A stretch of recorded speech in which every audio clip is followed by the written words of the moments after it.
Le mois dernier, l'intelligence artificielle a progressé plus vite que personne ne peut suivre. Nous avons vu un modèle prétendu gratuit se dire 100 fois plus intelligent que Chat Generative Pre-trained Transformer et même surpasser Generative Pre-trained Transformer 5 lors de tests en face à face. Les fuites d'OpenAI ont mentionné Yofo Wildflower, laissant penser que ce serait peut-être la prochaine grande avancée open source. En plus de cela, Google a lancé des révélations fracassantes à tout va. D'abord en présentant un agent d'intelligence artificielle auto-améliorant qui a surpassé la recherche approfondie, puis en introduisant un système appelé MAD qui pourrait transformer Internet à jamais, et en dévoilant Mangle, un langage de raisonnement si puissant qu'il donne déjà l'impression d'appartenir au futur. Nous avons aussi vu les robots Bisulir franchir une nouvelle étape inquiétante avec Boston Dynamics dotant Atlas d'un cerveau révolutionnaire, Unitree lançant son robot humanoïde phare et 7 nouvelles fonctionnalités impressionnantes de Generative Pre-trained Transformer, 5 déjà disponibles. En réunissant tout cela, il est clair que ce mois-ci n'a pas seulement été chargé, il a marqué un véritable tournant. Parlons-en. Un événement important vient d'avoir lieu dans l'intelligence artificielle sans implication d'OpenAI ou Google. Une start-up de Singapour a dévoilé un nouvel agent d'intelligence artificielle gestion des ressources humaines qui pourrait être la plus grande avancée en raisonnement depuis des années. Il n'est pas plus grand ni entraîné sur plus de données, il est simplement conçu différemment. D'une façon ou d'une autre, ce modèle inspiré du cerveau surpasse d'autres modèles plus de 4 fois plus grands. Les modèles comme ChatGPT résolvent les problèmes étape par étape, mais une petite erreur peut tout compromettre. Gestion des ressources humaines adopte une approche différente, réfléchie en boucle comme le cerveau, et les résultats sont impressionnants. Avant de croire que c'est juste un autre petit modèle BAT Generative Pre-trained Transformer, celui-ci tient vraiment la route. Gestion des ressources humaines n'est pas un grand modèle de langage réduit, ni un transformer simplifié, et certainement pas juste une version allégée de ChatGPT. C'est quelque chose de totalement différent. Il imite le cerveau. Pas au sens général comme c'est un réseau de neurones. Il reprend la stratégie de décision en couche du cerveau pour l'appliquer au raisonnement de l'intelligence artificielle. Cette architecture permet à un modèle de seulement 27 millions de paramètres de surpasser des modèles de plus de 100 millions, voire des milliards. Mettons cela en contexte. Generative Pre-trained Transformer avait 117 millions de paramètres. Gestion des ressources humaines 27 millions. C'est moins d'un quart, mais voici le plus surprenant. Il surpasse Claude 3,7 et le modèle O3 Mini AI d'OpenAI sur les tests de raisonnement. La majorité des modèles d'intelligence artificielle actuels utilisent l'incitation à la chaîne de pensée. C'est comme si l'intelligence artificielle se parlait pour résoudre un problème de maths étape par étape. Ça paraît intelligent, et parfois ça marche, mais le problème c'est que si l'intelligence artificielle fait ne serait-ce qu'une seule erreur dans cette chaîne, toute la réponse peut s'effondrer. Gestion des ressources humaines ignore cette étape. Il ne compte pas sur le fait que la chaîne tienne. Il raisonne davantage comme un humain en réfléchissant de manière stratégique, puis en exécutant rapidement. Alors, comment fait-il cela ? Eh bien, gestion des ressources humaines a deux parties qui communiquent entre elles. Il y a un planificateur de haut niveau et un exécutant de bas niveau. Le planificateur est comme le cerf-volant et stratégique. Il élabore une vue d'ensemble et essaie de comprendre à quel type de problème il est confronté. L'exécutant, processeur rapide, exécute les ordres et travaille efficacement. C'est comme un maître d'échecs qui élabore une stratégie et un assistant qui joue les coups instantanément, les deux agissant en boucle. Le module de haut niveau planifie, le bas niveau exécute et transmet les résultats, puis le haut niveau s'ajuste selon ses retours. Cet aller-retour se poursuit jusqu'à ce que le modèle trouve la réponse. Ce n'est pas un simple gadget. Intégré à l'architecture, il offre au modèle ce que la plupart n'ont pas, un moyen de vérifier et d'affiner son raisonnement en cours. Les résultats sont impressionnants. Le test Arc Intelligence Artificielle Générale est essentiellement un quotient intellectuel pour l'intelligence artificielle. Gestion des ressources humaines a obtenu un score de 40,3%, ce qui est supérieur au 21,2% de Claude 3,7 et au modèle 0.3 Mini High d'OpenAI qui a obtenu 34,5. Ce ne sont pas de petites différences. C'est un tout petit modèle qui fonctionne sur une seule unité de traitement graphique et il bat certains des plus grands noms du secteur en matière de raisonnement pur. Allons plus loin. Gestion des ressources humaines a été testée sur le Sudoku, niveau difficile et extrême. Il en a résolu 55%. Voulez-vous deviner comment Claude ou OpenAI s'en sont sortis? 0%. Pas un seul. Et puis il y a le défi du labyrinthe, des grillas de 30 sur 30. Gestion des ressources humaines a trouvé le chemin optimal dans 74,5% des tests. Les autres, encore une fois, zéro tout ça. Le modèle a été entraîné avec seulement 1000 exemples par tâche. Pas d'ensemble de données massives d'Internet, pas de pré-entraînement de plusieurs mois. Gan Wang, l'un des cerveaux derrière gestion des ressources humaines, a dit qu'on pouvait l'entraîner au niveau professionnel de Sudoku en 2 heures de processeur graphique. 2 heures. C'est non seulement efficace, mais aussi ridicule. Mais il y a plus que la simple performance sur les benchmarks. La conception de gestion des ressources humaines résout certains problèmes profonds des transformers actuels. Prenons du recul. Les grands modèles de langage basés sur les transformers comme Generative Pre-trained Transformer ou CLAWD fonctionnent en traitant un nombre défini d'étapes pour chaque jeton de sortie. Ils réfléchissent autant, peu importe la difficulté de la question. Ils ne peuvent pas dire « celle-ci est difficile, laissez-moi réfléchir ». Ils n'ont pas la capacité de revenir en arrière, de repenser ou de réécrire leur réponse une fois qu'elle commence à sortir. Une fois qu'ils génèrent un jeton, ils y sont enfermés. C'est comme résoudre un problème de maths en écrivant chaque chiffre au stylo, sans jamais vérifier si on avance bien. Gestion des ressources humaines s'affranchit de cette limitation. Son architecture à 2 niveaux ajuste le raisonnement selon la complexité du problème. Il existe une version de gestion des ressources humaines utilisant l'apprentissage par renforcement pour déterminer le nombre d'itérations nécessaires à chaque tâche. Donc pour des tâches simples, il peut ne boucler que quelques fois. Pour les tâches difficiles, il boucle plus, se rapprochant ainsi d'une réelle pensée flexible, plus que tout ce que nous avons vu. Et grâce à sa structure, il évite également l'un des plus grands problèmes de l'entraînement de l'intelligence artificielle aujourd'hui, la rétropropagation profonde dans le temps. La plupart des modèles doivent mémoriser et synchroniser les dérivés partiels sur plusieurs couches et étapes temporelles. C'est très gourmand en mémoire, c'est lent, et ce n'est probablement pas ainsi que fonctionnent réellement les cerveaux biologiques. En revanche, la méthode gestion des ressources humaines utilise des mises à jour de gradients plus locales, qui sont plus faciles à calculer et bien plus plausibles biologiquement. Mais cela a-t-il vraiment de l'importance ? Moins de mémoire permet d'exécuter plus de modèles simultanément ou d'entraîner plus vite avec moins de ressources. Cela signifie aussi que cette chose passe très bien à l'échelle. Gestion des ressources humaines peut fonctionner sur un ordinateur portable, des appareils périphériques ou des robots. Et c'est exactement ce que Sapient fait. Il teste déjà gestion des ressources humaines dans le domaine de la santé pour aider à diagnostiquer des maladies rares et dans la prévision climatique saisonnière, où il aurait atteint des taux de précision de 97%. L'équipe de la start-up comprend d'anciens ingénieurs de DeepMind, Anthropic, DeepSeek et même du groupe XAI d'Elon Musk. Ce sont des personnes qui ont travaillé à la pointe de l'intelligence artificielle, et ils misent tous sur la conception inspirée du cerveau de gestion des ressources humaines pour dépasser un jour les limites de ce que nous attendons des grands modèles de langage. Et oui, ils ne s'en cachent pas. Gan Wang a affirmé « L'intelligence artificielle générale vise à doter les machines d'une intelligence humaine, voire supérieure. Le raisonnement en chaîne n'est qu'un raccourci. Ce que nous avons créé peut réfléchir. Ce type de confiance vient souvent de ceux qui veulent vendre du rêve. Mais dans ce cas, les résultats le confirment. Vous n'êtes pas obligé de les croire sur parole non plus. L'ensemble du projet est open source. Vérifiez-le vous-même sur GitHub dès maintenant. Entraînez, modifiez et testez votre version. Ce niveau de transparence est assez rare, surtout pour quelque chose d'aussi prometteur. Bien sûr, ce n'est que le début. Gestion des ressources humaines a encore un champ d'action limité. Il est fait pour raisonner, pas pour discuter. N'attendez pas qu'il écrive de la poésie ou résume vos emails.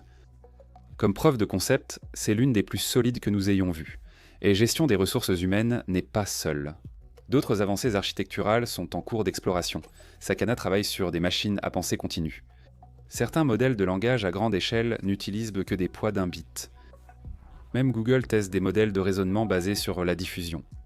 Tous ces modèles sont encore en phase expérimentale, mais ils font partie de la même tendance. Repenser le fonctionnement de l'intelligence artificielle au lieu de simplement l'agrandir. Ce qui est différent ici, c'est que gestion des ressources humaines fonctionne déjà. Il surpasse déjà des modèles 4 fois plus grands en utilisant seulement une infime partie des données d'entraînement, sans aucun pré-entraînement. Ce n'est plus théorique et, sauf investissement massif pour créer un nouveau modèle, le prochain grand progrès en intelligence artificielle ne viendra sans doute pas d'un simple Generative Pre-trained Transformer élargi, mais plutôt d'une innovation de ce type. Une architecture inédite offrant un meilleur raisonnement, un entraînement accéléré et un déploiement économique sans nécessité d'entrepôts de processeurs graphiques. Si gestion des ressources humaines progresse, cela pourrait être un premier pas vers un monde où les agents d'intelligence artificielle ne vivent plus dans des centres de données. Ils vivent dans votre ordinateur, robot ou voiture. DeepSeek V3.1 a dépassé toutes les attentes. 685 milliards de paramètres, une fenêtre de 128 000 tokens et un score surpassant. Claude Opus, 4 tout en coûtant 68 fois moins cher, publié sur Hugging Face sans avertissement, il a rapidement fait comprendre au monde de l'intelligence artificielle que cette version open source allait concurrencer directement Generative Pre-trained Transformer 5. Cette sortie a surpris tout le monde, non par le marketing, mais par ses chiffres impressionnants. Un score de 71,6% au benchmark de programmation AIDR s'est rapidement propagé dans la communauté. Claude Opus 4 était en tête de ces classements. Et pourtant, voici un modèle open source qui le dépasse. Le choc ne s'est pas arrêté là. Les développeurs ont vite vu qu'une tâche de codage, auparavant facturée 70 $ sur un système fermé, coûtait désormais environ 1 $, que ce soit pour des entreprises ou des entreprises ou des startups effectuant des milliers de tâches par journée, tâches par jour. C'est le genre d'écart qui bouleverse complètement les budgets. Ce modèle compte 685 milliards de paramètres et étend la fenêtre de contexte à 128 000 jetons, lui permettant de traiter de grandes entrées sans ralentir. En caractères chinois, cela représente environ 100 à 160 000, soit l'équivalent d'environ 1/6 du rêve dans le pavillon rouge, l'un des plus longs classiques du pays. Les gens ont vite commencé à le tester sous pression en lui envoyant de longs textes. Même si le modèle gérait réalistement 1/10 de ce texte massif, les résultats étaient imprécis et rapides. La vitesse était aussi surprenante. Les anciens modèles, axés sur le raisonnement, ralentissaient souvent face aux requêtes complexes. V3.1 a exécuté ces mêmes tâches avec des réponses presque instantanées. Les développeurs ont vite constaté un changement en interne. Ce n'était pas seulement une montée en puissance, c'était optimisé. L'architecture expliquait beaucoup de choses. DeepSeek avait introduit ce qu'ils appellent une architecture hybride. Les premières tentatives hybrides se terminaient généralement par une déception, avec des modèles qui essayaient balancement de raisonner, de discuter et de coder, mais qui finissaient médiocres dans tous les domaines. La version 3.1 permet pour la première fois à ces rôles de fonctionner ensemble. Le label R pour le raisonnement n'existe plus. Tout est maintenant en version 3.1 par défaut. DeepSeek ne fragmente plus ses modèles grâce à cette consolidation. Ils ont misé sur un seul système phare. Des chercheurs de la communauté ont découvert autre chose en analysant les poids. 4 jetons cachés, SEARCHBEGIN et SearchEnd pour la recherche en temps réel, Think et FunThink pour le raisonnement interne. V3. Un peu d'abord réfléchir en privé, puis, s'y connecter, chercher des infos sur le web avant de répondre. Ces découvertes promettaient des fonctionnalités attendues, raisonnement et recherche natifs réunis dans un package open source. Les benchmarks confirmaient l'enthousiasme. Sur SVG Bench, qui évalue le raisonnement visuel et structurel, V3.1 s'est classé juste derrière Generative Pre-trained Transformer, 4.1 dépassant largement l'ancienne R1 de DeepSeek. Sur Massive Multitask Language Understanding, le test standard pour la compréhension linguistique générale, il a tenu tête à Generative Pre-trained Transformer, 5. Generative Pre-trained Transformer. 5 dominait encore les questions de niveau master et l'ingénierie logicielle avancée, mais l'arrivée d'un modèle ouvert aussi proche marquait une avancée majeure. Même sur des comparaisons logiques délicates comme 9,1 contre 9,9, V3.1 a donné la bonne réponse, montrant qu'il était moins sujet à ces erreurs numériques classiques. L'efficacité en coût faisait la une. André Christensen, chercheur en intelligence artificielle, a présenté les chiffres clairement. 71,6% sur AIDR, 1% de plus que Claude Opus et 68 fois moins cher. Ce genre de preuve frappait fort parce qu'elle n'était pas abstraite, elle était concrète. Les gens pouvaient calculer précisément combien cela leur ferait économiser dans un vrai flux de travail. Le moment du lancement n'aurait pas pu être plus calculé. OpenAI venait tout juste de lancer Generative Pre-trained Transformer 5, Anthropic venait de sortir Claude 4. Les deux étaient présentés comme des systèmes de pointe, verrouillés derrière des interfaces de programmation d'applications avec des tarifs premium. DeepSeek a choisi ce moment précis pour mettre en ligne V3.1 indiscrètement, sans tambour ni trompette, en téléchargement gratuit. Le message était clair. Tandis que les entreprises américaines protègent leurs systèmes avancés comme de la propriété intellectuelle, DeepSeek considérait son modèle de pointe comme une infrastructure publique. Cette approche suit la stratégie nationale chinoise. En 2020, leur 14e plan quinquennal privilégiait l'intelligence artificielle open source. L'idée était d'accélérer l'adoption mondiale en offrant gratuitement des modèles puissants, même si cela signifiait perdre des profits à court terme. Et ça fonctionne. La liste des tendances de Hugging Face a été dominée récemment par des sorties chinoises, et V3.1 est directement monté dans le top 5 en quelques heures. La communauté des développeurs a réagi immédiatement et massivement. Victor Mustar, responsable produit chez Hugging Face, a tweeté que l'intelligence artificielle open source atteint son apogée, citant des modèles comme celui-ci. Sur Reddit, les gens ont remarqué que le bouton Tchpadala Pensée des versions précédentes avait disparu, que les réponses étaient plus longues et plus détaillées, et que les résultats des benchmarks semblaient pas meilleurs que prévu. Avant la publication de la fiche par DeepSeek, la version 3.1 était déjà tendance mondialement. Cependant, ce n'était pas la première fois que DeepSeek secouait l'industrie. En janvier, lors de la présentation de la version originale 3, ils ont indiqué que l'entraînement avait coûté seulement 5,6 millions avec environ 2000 puces NVIDIA plus lentes. Jamais vu dans un monde où l'on croyait qu'il fallait des centaines de millions pour entraîner des systèmes de pointe. Cette annonce a fait perdre 600 milliards de dollars à la capitalisation boursière de NVIDIA en une journée. A vite interdit le chatbot DeepSeek, craignant le stockage des données utilisateurs sur des serveurs chinois. Avec la version 3.1, les choses sont différentes. Ce n'était pas seulement un chatbot, c'est un modèle ouvert publié dans le monde entier. L'économie ici est impitoyable pour les concurrents. Le développement classique de l'intelligence artificielle nécessite d'importants investissements, centres de données, recherche conformité, compensés par des frais d'interface de programmation d'applications élevés. DeepSeek a totalement bouleversé ce modèle. En proposant gratuitement des fonctions avancées, ils favorisent l'adoption et forcent leurs concurrents à justifier leurs tarifs. On observe la même dynamique qu'avec les logiciels open source comme Linux, une fois la version gratuite assez performante. L'option payante semble donc moins intéressante. Il existe des limites pratiques. Le modèle complet pèse environ 700 gigaoctets, donc la plupart ne l'utiliseront pas en local. Les fournisseurs de cloud préparent déjà des versions hébergées, supprimant ainsi rapidement cet obstacle. Les entreprises vont bientôt se poser une question. Pourquoi payer cher pour des modèles fermés alors qu'un modèle ouvert performant est prêt à l'emploi ?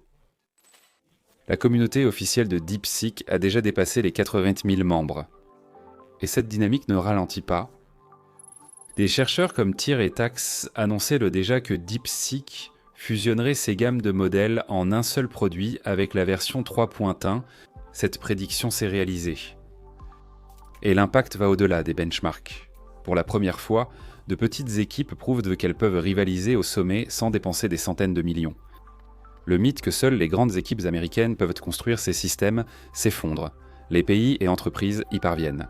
Les développeurs individuels disposent maintenant d'outils comparables aux meilleurs mondiaux.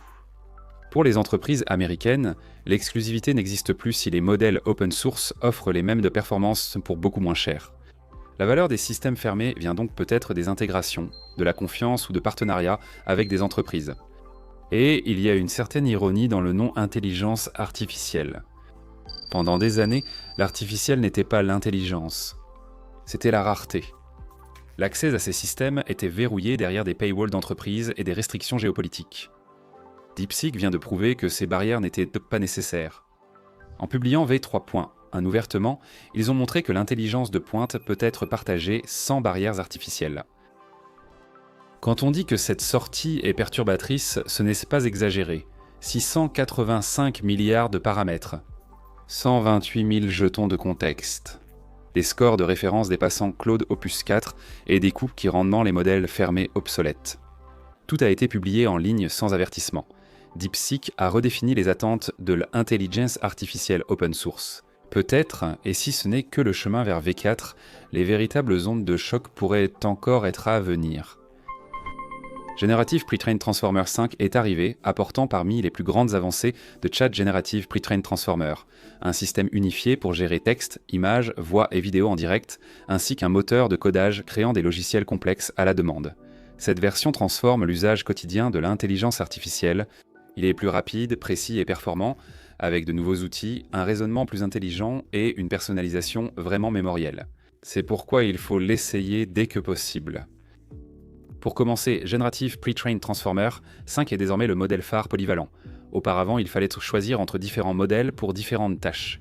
Vous utilisiez peut-être Generative Pre-trained Transformer 4 pour la rapidité, un modèle de raisonnement pour l'analyse ou vision pour les images. Ce jonglage n'existe plus. Désormais, Generative Pre-trained Transformer 5 choisit automatiquement le bon sous-modèle pour votre demande. Grâce à un système de routage dynamique à l'intérieur de Generative Pre-trained Transformer 5, il y a en fait deux cerveaux principaux, Generative Pre-trained Transformer 5 principal, optimisé pour la rapidité, et Generative Pre-trained Transformer 5 réflexion, qui prend plus de temps pour raisonner sur des problèmes complexes. Vous n'avez pas à choisir, il décide pour vous automatiquement. Il existe en 3 tailles principales, standard, mini et nano. Standard est la version haut de gamme avec la meilleure capacité de raisonnement et la plus grande capacité. Mini offre un bon compromis pour des charges modérées, tandis que Nano est ultra léger pour des tâches simples et économiques. Le système de routage peut même vous basculer automatiquement vers Mini ou Nano si vous atteignez les limites d'utilisation, afin que vous puissiez continuer à travailler sans interruption. Ces modèles plus petits ne sont pas non plus des jouets. Les deux restent plus performants que l'ancien Generative Pre-trained Transformer 0.3. En termes de performance, Generative Pre-trained Transformer 5 est plus intelligent, plus rapide et bien plus précis qu'auparavant. OpenAI indique que les hallucinations, ces faits inventés dans les réponses de l'intelligence artificielle, ont baissé jusqu'à 78% en mode raisonnement. Cela s'accompagne d'une fenêtre de contexte massive, 256 000 jetons dans ChatGPT et jusqu'à 400 000 jetons si vous utilisez l'interface de programmation d'application. En pratique, cela équivaut à environ 200 000 mots d'un coup. Vous pouvez lui soumettre un roman entier, d'énormes bases de code ou de gigantesques documents de recherche, et il suivra réellement sans perdre le fil. Sa grande nouveauté, c'est sa capacité multimodale, texte, images, voix, et désormais vidéo en direct. Tout cela dans une seule conversation. Inutile de changer deux intelligences artificielles pour l'analyse visuelle ou vocale. Pendant la démonstration, ils ont montré qu'ils généraient des sites web en français, avec une prononciation précise, analysaient des images et interagissaient en vidéo. Bien qu'il ne puisse pas encore générer de vidéos, cette tâche étant toujours assurée par Sora, il peut regarder un flux en direct, comme vous en train de réparer un vélo, et vous donner des instructions étape par étape en temps réel. Le mode vocal lui-même a bénéficié d'une amélioration majeure. Il s'adapte au rythme de la conversation, ajuste ton et cadence selon le contexte, devient moins robotique et répond plus vite. Pour les professionnels, il gère des limites plus élevées, même en vidéo ou partage d'écran. Et enfin, il est disponible dans les Generative Pre-trained Transformer personnalisés, une fonctionnalité qui manquait et que les utilisateurs avancés réclamaient depuis l'arrivée de la voix. Les développeurs et programmeurs seront les plus impactés par cette mise à jour. OpenAI a ciblé Generative Pre-trained Transformer 5 contre Anthropix Cloud, désormais référence pour de nombreux programmeurs. Ils ont invité Cursor, Vercel et Windsurf en direct pour discuter de la qualité de rédaction et du débogage du code. Lors d'une démonstration, Generative Pre-trained Transformer 5 a généré plus de 400 lignes de code en 2 minutes. Créer une simulation de l'effet Bernoulli ne se limite pas à coder. Il peut lancer en arrière-plan des agents longs, résoudre des bugs complexes et gérer des constructions logicielles à partir d'une seule instruction. Sam Altman a qualifié cela de logiciel à la demande, et c'est vraiment ce que c'est. C'est aussi de plus en plus personnalisé. Vous pouvez désormais choisir l'une des 4 personnalités prédéfinies, robot cynique, l'écouteur et le nerd, qui influencent à la façon dont il interagit avec vous. Elles sont facultatives, mais elles ont été conçues en partie pour réduire le problème du oui-oui, où le modèle est simplement d'accord avec tout ce que vous dites. Et au-delà des personnalités, la mémoire de Generative Pre-trained Transformer 5 est bien meilleure. Il retient préférences, faits et instructions d'une session à l'autre, même après plusieurs jours. Vous pouvez fixer des objectifs à long terme, comme préparer un examen ou suivre un objectif de remise en forme, et il adaptera ses réponses pour vous aider à les atteindre. La personnalisation inclut des détails comme attribuer des couleurs à vos discussions pour organiser vos projets. Ce n'est pas révolutionnaire, mais pour gérer de nombreuses conversations, ce genre d'amélioration fait la différence. Il y a aussi la question de fiabilité et sécurité, où la carte système intervient. OpenAI a classé Generative Pre-trained Transformer, 5 cas au risque concernant les connaissances sur les armes biologiques et chimiques. Le modèle de réflexion Generative Pre-trained Transformer, 5 centré sur le raisonnement est de juger très performant dans ces domaines, bien qu'il n'ait pas atteint leur seuil interne de danger critique. Cela implique plus de sécurité, des filtres renforcés, une vérification humaine, le blocage éventuel des comptes et la restriction d'accès pour certaines recherches. La nouvelle fonctionnalité d'agent a aussi été jugée à haut risque. D'autres remarques concernant la sécurité ? Elle bloque la plupart des contenus dangereux ou interdits. Mais lors de conversations longues et complexes, de mauvaises réponses peuvent parfois passer à travers. Il est plus difficile à contourner que les anciens modèles, même si des attaques en plusieurs étapes peuvent parfois encore fonctionner. Il existe toujours une hiérarchie d'instructions définie. Les instructions système, puis les instructions du développeur, puis la saisie de l'utilisateur. Dans de rares cas, Generative Pre-trained Transformer, 5 principales, a priorisé les instructions utilisateurs ou développeurs sur celles de niveau supérieur, pouvant affaiblir les protections. Les hallucinations ont beaucoup diminué, mais elles n'ont pas disparu. Les réponses trompeuses sur une réponse trompeuse sont moins fréquentes, mais restent possibles. Et dans de rares cas, il peut même détecter qu'il est testé et adapter son comportement. Avec les images, les filtres pour empêcher les combinaisons dangereuses pétrin de texte et d'images fonctionnent bien, mais ne sont pas parfaits. Les réponses post-santé sont plus sûres et précises, mais OpenAI rappelle que cela ne remplace pas un avis médical professionnel. En cybersécurité, il peut assister pour des tâches de piratage, mais n'est pas assez puissant pour infiltrer seul des systèmes sécurisés. Pour des cibles peu sécurisées ou avec des humains expérimentés, cela peut représenter un risque. Côté tarif, aucun changement pour les abonnements Chat Generative Pre-trained Transformer. Plus reste à 20 € par mois, Pro à 200. Cependant, le prix de l'interface de programmation d'application rend Generative Pre-trained Transformer 5 très compétitif.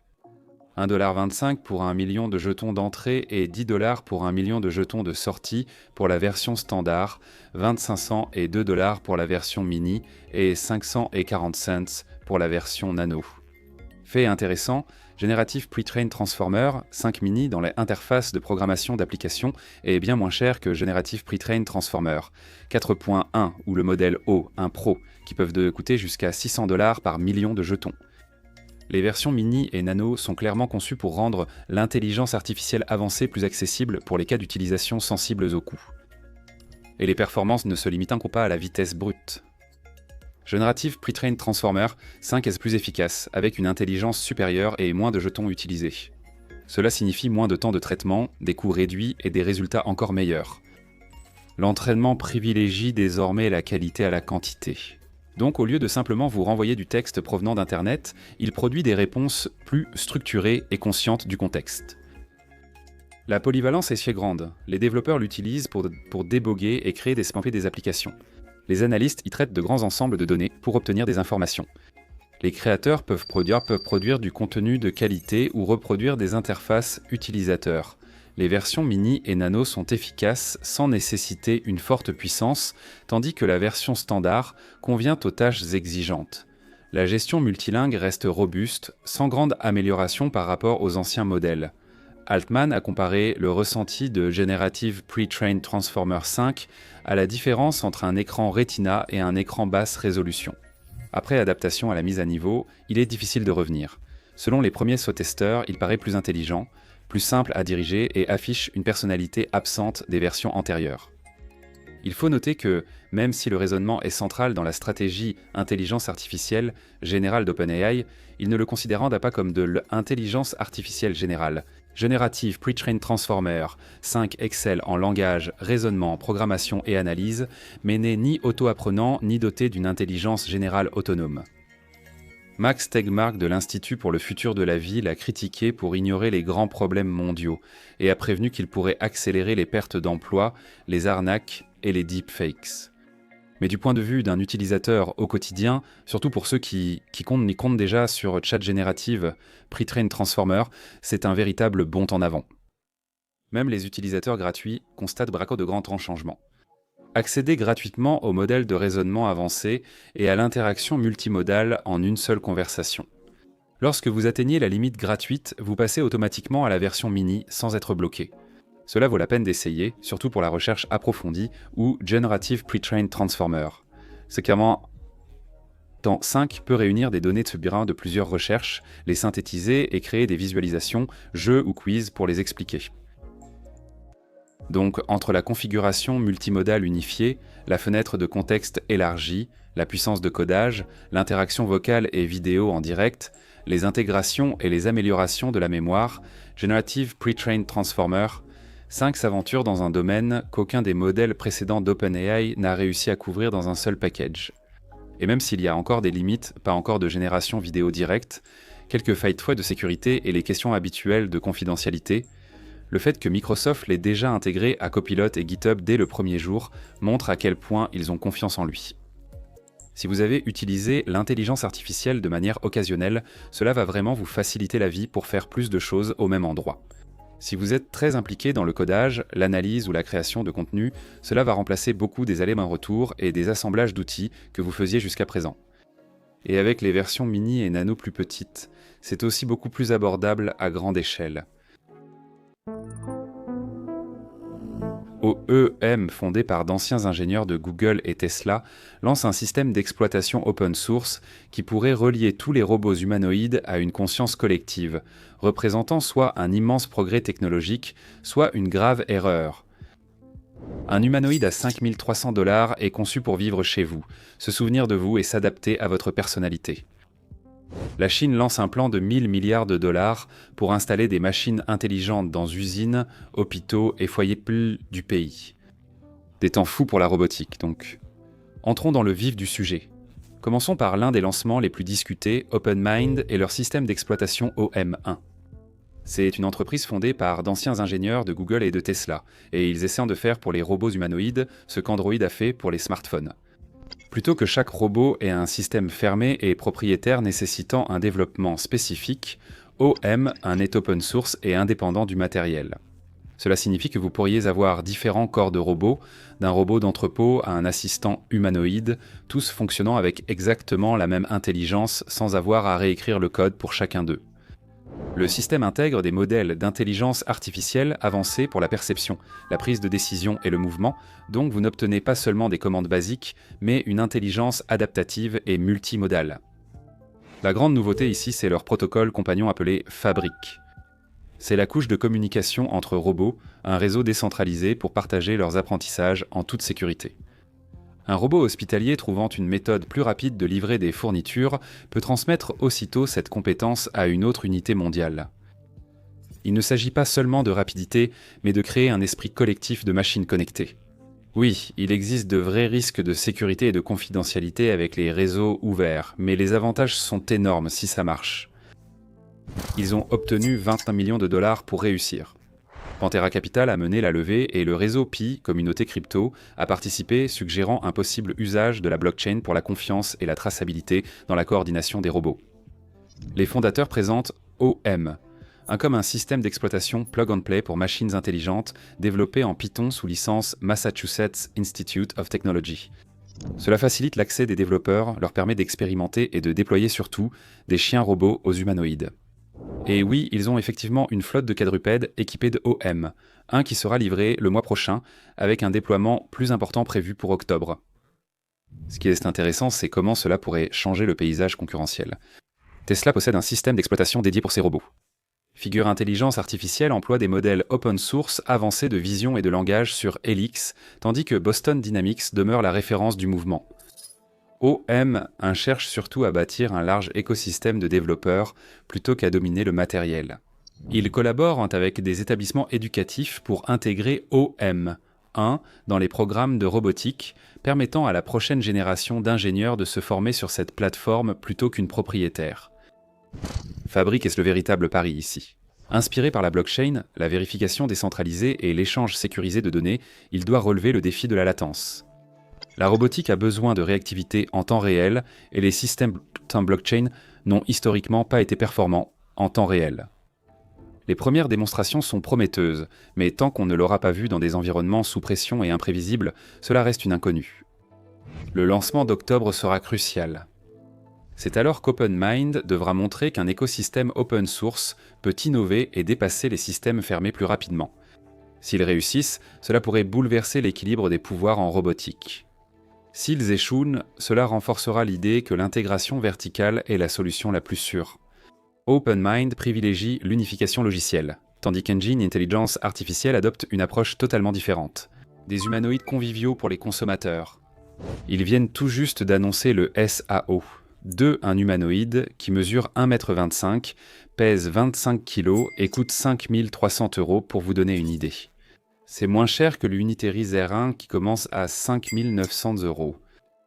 Le SAO-2 n'essaie pas d'être une puissance industrielle. Il s'agit de personnalité, de compagnie et de s'intégrer dans votre vie quotidienne. Il a 28 degrés de liberté, donc il peut bouger ses doigts, faire des gestes naturels et ces micro-mouvements qui rendent les conversations plus humaines. Il contient un grand modèle de langage qui mémorise le contexte, s'adapte et ajuste sa personnalité selon vos interactions. Il ne récite pas seulement des phrases toutes faites, il apprend aussi votre façon de parler.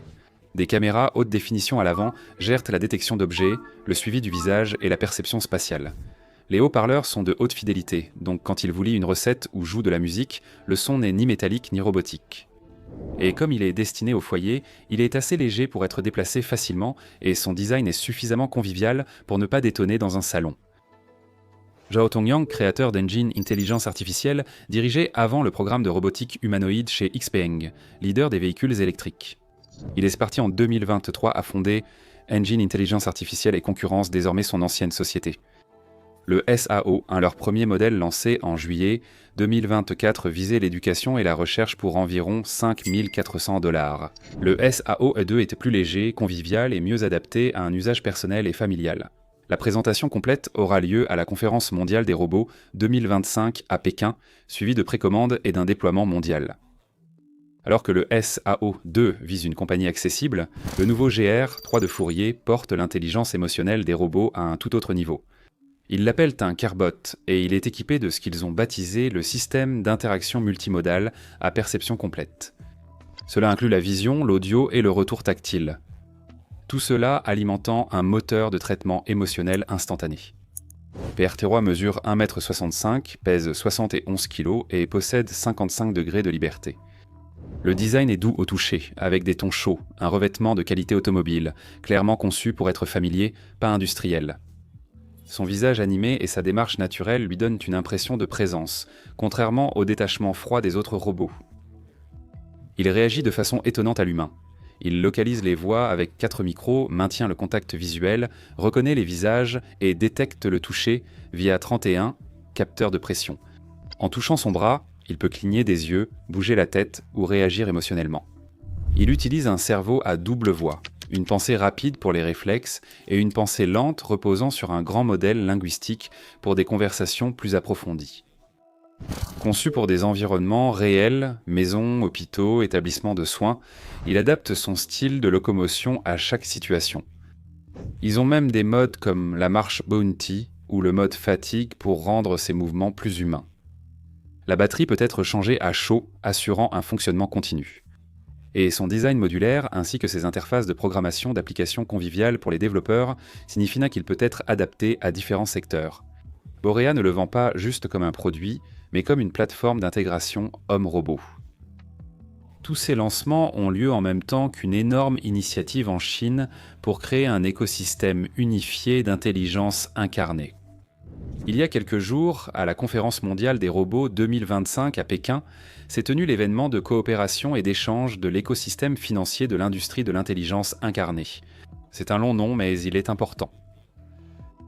Ce n'était pas seulement une vitrine, il y avait des responsables gouvernementaux, des chercheurs, des dirigeants financiers et des leaders de l'industrie, tous réunis dans une même salle pour discuter de la manière de faire passer l'intelligence incarnée des démonstrations en laboratoire à un déploiement à l'échelle nationale. A lancé le comité professionnel de l'intelligence incarnée de l'Association chinoise de l'information, un organe permanent coordonnant gouvernement, universités, industrie et finances. Les intervenants ont insisté sur les mêmes thèmes, La Chine ne se contente plus de suivre les tendances technologiques mondiales. Elle dirige la construction d'un écosystème. Ils veulent promouvoir l'intelligence incarnée comme principale intégration de l'intelligence artificielle dans l'économie réelle. Considérez-le comme le système nerveux de la future automatisation. Il s'agit de flottes de robots coordonnés et intelligents dans la fabrication, la logistique, la santé et les foyers, pas seulement de robots isolés. Une forte volonté existait pour lever les obstacles technologiques, bâtir un écosystème complet et créer des modèles de déploiement reproductibles. Wang Zhenqiao de l'Académie chinoise des sciences a souligné que les cerveaux d'intelligence artificielle incarnés manquent de données et font face à des scénarios fragmentés. Sa solution ? Intégrer la simulation à l'entraînement réel afin de créer des systèmes de données en boucle fermée pour que les compétences acquises dans des environnements virtuels se traduisent parfaitement dans le monde physique. China International Capital Corporation. Capital estime que l'intelligence incarnée pourrait devenir un marché à 1000 milliards après les véhicules intelligents, atteignant 24,7 000 milliards de yuan d'ici 2050. Ils investissent pour accélérer la commercialisation, avec des banques comme China CITD offrant des services financiers sur tout le cycle de vie des entreprises de robotique, prêts, liens entre investissement et prêts. Ils ont signé des accords écologiques entre AUBO Intelligence, Shengxi Tianan, Nine Chapters Cloud Pool et Wixi Intelligence pour créer un terrain d'entraînement pour robots intelligents. L'idée est d'avoir un environnement standardisé pour tester et améliorer ces systèmes, avec des règles unifiées et la conformité des données intégrées dès le départ. Il se passe quelque chose d'important chez Google. En l'espace de quelques jours seulement, ils ont lancé 3 innovations majeures en intelligence artificielle, chacune visant des domaines totalement différents, mais toutes avec un seul objectif, rendre les humains obsolètes dans les tâches de haut niveau. Il s'agit de rédiger des rapports de recherche, de créer des pipelines d'apprentissage automatique et de cartographier la Terre comme un satellite virtuel. Commençons par le système Test Time Diffusion Deep Researcher ou Test Time Diffusion Deep Researcher. Le nom semble énigmatique, mais ce système marque un grand progrès pour que l'intelligence artificielle agisse comme un vrai chercheur humain. La plupart des agents d'intelligence artificielle produisant des rapports de recherche ne sont qu'un assemblage rapide d'outils. Ils ne réfléchissent pas comme nous. Les vrais chercheurs ne se contentent pas de recracher des résultats. Nous planifions, cherchons, affinons, rédigeons, réécrivons, recueillons des retours, puis nous remodelons tout jusqu'à ce que ce soit solide. TTDDR Imitate Processus. Il voit la recherche comme un processus de diffusion, similaire au nettoyage progressif d'une image floue jusqu'à ce qu'elle devienne nette. Ici, on débute avec une ébauche de recherche qui évolue à chaque étape. Ce qui est astucieux, c'est qu'il ne se limite pas à une base de données fixe ou à des connaissances internes. Test Time Diffusion.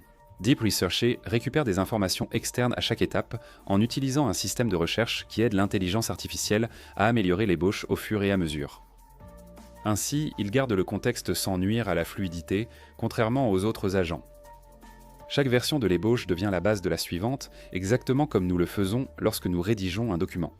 Google l'a testé sur des benchmarks exigeant un raisonnement complexe et une recherche approfondie. Réfléchissez à des questions de recherche complexes qui ne se résolvent pas par un simple résumé. Et les résultats ? Il a dépassé presque partout le système de recherche approfondie d'OpenAI. Test Time Diffusion. Deep Researcher a remporté près de 75% des comparaisons directes sur la rapport Même sur des données avec des réponses courtes, il a surpassé OpenAI de près de 8% et parfois obtenu de meilleurs résultats en utilité et exhaustivité, surtout pour les tâches complexes à étapes multiples. Il suit 3 étapes principales: planification, recherche itérative et rédaction du rapport final, chacune portée par ses propres agents et flux de travail qui s'améliorent d'eux-mêmes via l'auto-évolution selon Google. Ce mécanisme permet essentiellement à chaque partie de la chaîne d'apprendre de ses erreurs passées et de se reconfigurer pour s'améliorer. Ils le font en parallèle, séquentiellement ou en cycle. Avant de poursuivre, précisons que TTDR a suivi des idées complexes plus fiablement est resté concentré sur de longs raisonnements et a commis moins d'erreurs. Le système d'OpenAI a légèrement surpassé sur GAIA, mais TTDR a eu de meilleures performances globales sur toutes les tâches de recherche. Abordons maintenant maximum de vraisemblance STAR. Cela semble être un simple outil d'apprentissage automatique, mais il fonctionne à un niveau bien supérieur. C'est un véritable agent d'intelligence artificielle qui prend une tâche d'apprentissage automatique comme la classification ou la régression et génère du vrai code Python qui fonctionne réellement et qui gagne.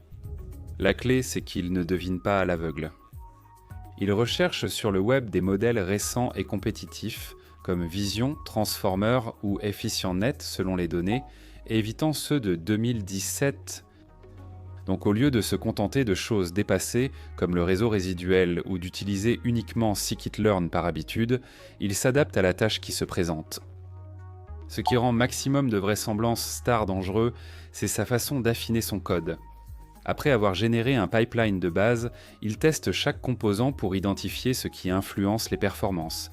Il affine ensuite la partie la plus impactante, comme l'ingénierie des caractéristiques ou la construction de l'ensemble de modèles. Une fois qu'il trouve l'élément clé, il se concentre uniquement dessus et expérimente de manière itérative différentes stratégies en réfléchissant aux résultats précédents. Et oui, il continue d'affiner ainsi jusqu'à trouver la solution idéale. Et lorsqu'il s'agit d'ensemble, Maximum de vraisemblance star va encore plus loin en créant ses propres stratégies de fusion. Au lieu de se contenter d'un simple vote, il propose plusieurs modèles candidats. Il les fusionne en utilisant une logique d'ensemble qu'il crée à la volée, puis il ajuste cette logique en fonction des résultats des exécutions précédentes. Pas de vote standardisé ici, c'est une optimisation dynamique façon agent. Pour éviter les dysfonctionnements, et c'est un énorme problème avec le code généré par les grands modèles de langage, Google a ajouté 3 filets croûtés de sécurité, un agent de débogage pour gérer les erreurs d'exécution. Un vérificateur de fuite de données recherche les problèmes courants, comme l'utilisation accidentelle de données de test à l'entraînement, et un autre vérifie que le modèle exploite toutes les sources de données. Beaucoup de modèles ignorent aussi les fichiers JavaScript Object Notation, ou les images satellites au profit des fichiers de valeurs séparées par des virgules plus simples à utiliser. Ils ont testé maximum de vraisemblance star sur des tâches Kaggle tirées du benchmark maximum de vraisemblance BenchLight. Parmi toutes les soumissions, maximum de vraisemblance star a remporté des médailles dans presque 2/3 des compétitions, et plus d'un tiers était en des médailles d'or. Par rapport à la meilleure référence précédente, qui n'obtenait des médailles qu'un quart du temps, c'était un grand progrès. Ils ont aussi analysé comment maximum de vraisemblance star sélectionnait les modèles en classification d'images. Les anciens agents restaient fidèles au réseau, tandis que maximum de vraisemblance star a choisi des options plus récentes et meilleures, sans instructions supplémentaires. Mais avec une aide humaine, en lui suggérant un vrai perceptron multicouche, il s'est immédiatement adapté et l'a intégré à l'entraînement. Il a aussi corrigé efficacement le code halluciné, par exemple lorsque le grand modèle de langage tentait à tort de normaliser les données de test avec ses propres statistiques. Erreur à éviter en apprentissage automatique, détectée par Emily Starr, comme pour les données oubliées. Il a revérifié la description de la tâche et s'est assuré que tout était bien pris en compte et utilisé correctement. Donc oui, cela va bien au-delà de la simple génération de code. Il gère tout le processus avec des contrôles intégrés, un raffinement intelligent et une grande flexibilité. De plus, la base de code open source permet à tous de l'utiliser immédiatement via le kit de développement d'agents de Google. Maintenant, allons encore plus loin. Comme à l'échelle planétaire, celui-ci s'appelle AlphaTer Foundation, ou AlphaTer Foundation, et c'est la réponse de DeepMind à un problème que nous avons depuis des décennies. Comment donner un sens à toutes les données issues des satellites, modèles climatiques, drones, capteurs terrestres, balayages radars et autres. Il y en a trop et trop peu de données étiquetées pour faire le lien. Les satellites fournissent des images d'inondations ou de forêts, mais sans étiquette de terrain précise, il est difficile de les exploiter pour cartographier le monde réel. C'est là qu'intervient AlphaTer Foundation. C'est essentiellement ce qu'ils appellent un satellite virtuel, un modèle d'intelligence artificielle qui ne dépend pas d'attendre le prochain passage de satellite. À la place, il crée des couches géospatiales mondiales à partir de toutes les données d'observation de la Terre que nous avons et les transforme en ce qu'ils appellent des champs d'intégration. Ces champs ont une résolution de 10 par 10 mètres, couvrent l'ensemble du globe et remontent jusqu'à 2017. Chaque couche est une tuile de données dense, représentant climat, terrain, végétation, infrastructure, etc. L'incroyable, c'est la compacité. Chaque parcelle est codée dans un vecteur de 64 octets, 16 fois plus petit que les modèles traditionnels les plus compacts, sans perte de performance. Il fonctionne avec les archives passées, gère les informations manquantes sans problème et peut générer des cartes précises pour n'importe quelle date dont vous avez besoin. Si une région avait des nuages ou a manqué des passages satellites, AF vous donne quand même une carte cohérente en utilisant des associations apprises et des modalités fusionnées.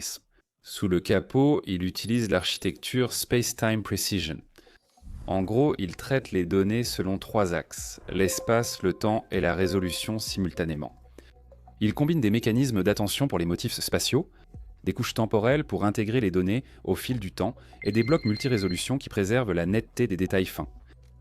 Il inclut aussi des textes géolocalisés de Wikipédia et d'autres sources, combinant données brutes et sémantiques réelles.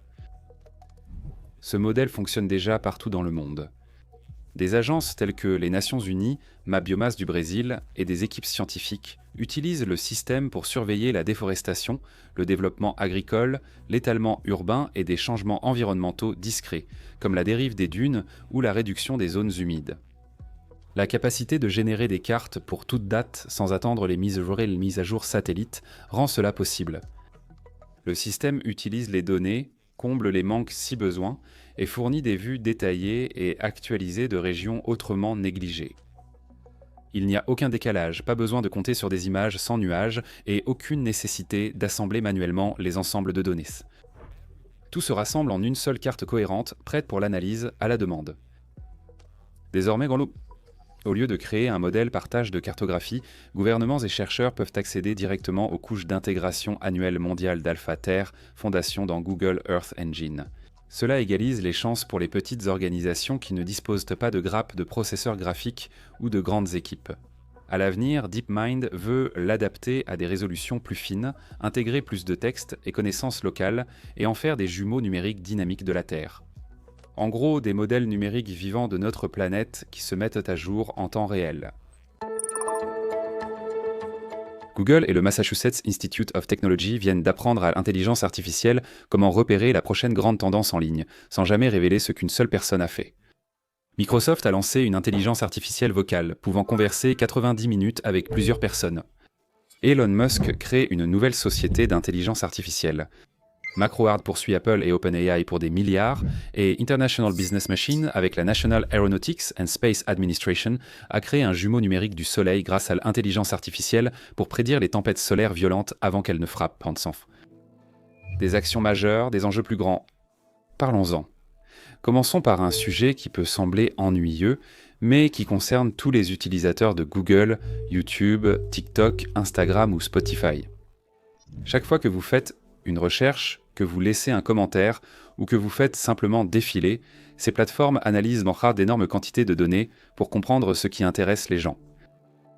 YouTube recommande des vidéos, TikTok propose des tendances et Spotify suggère de nouveaux morceaux ainsi. Cet artiste de niche que vous ne pensiez pas aimer. La partie délicate, c'est de faire fonctionner tout ça sans jamais révéler ce qu'une seule personne a fait. Et maintenant, Google, avec des chercheurs du Massachusetts Institute of Technology, a mis au point un nouvel algorithme qui rend tout ce processus bien plus intelligent. Cela signifie que les plateformes peuvent donc détecter des schémas beaucoup plus subtils, comme des phrases rares, des sujets de niche ou des tendances émergentes, tout en gardant chaque utilisateur complètement caché dans la foule. Voici le problème avec lequel ils luttent depuis des années. Avec un immense ensemble de données, comme toutes les recherches ou des millions d'avis. Comment identifier l'essentiel sans risquer de dévoiler l'identité de l'unique personne ayant effectué une recherche spécifique? Si une seule personne l'a tapé, cela doit rester secret. Si des milliers l'ont fait, il est sûr de le partager. L'ancienne méthode pour gérer cela fonctionnait, mais elle gaspillait beaucoup de potentiel. Les mots courants attiraient toute l'attention, tandis que des signaux rares mais précieux étaient ignorés. L'ancien système donnait un score à chaque élément, ajoutait du bruit pour la vie privée, puis fixait un seuil. Tout élément dépassant le seuil apparaissait dans le résultat. Oui, c'était évolutif et fonctionnait avec Hadoop et en Spark, mais restait inefficace. Les objets lourds, couramment utilisés, étaient surchargés de poids inutiles, alors que les plus petits, pourtant utiles, ne pouvaient en dépasser la limite. C'est comme si les voix les plus fortes dans la pièce étouffaient celles les plus discrètes. Google propose une nouvelle avancée appelée MAD, Max Adaptive Degree, et dans une version améliorée MAD2R. Pensez-y comme à un système de circulation pour les données.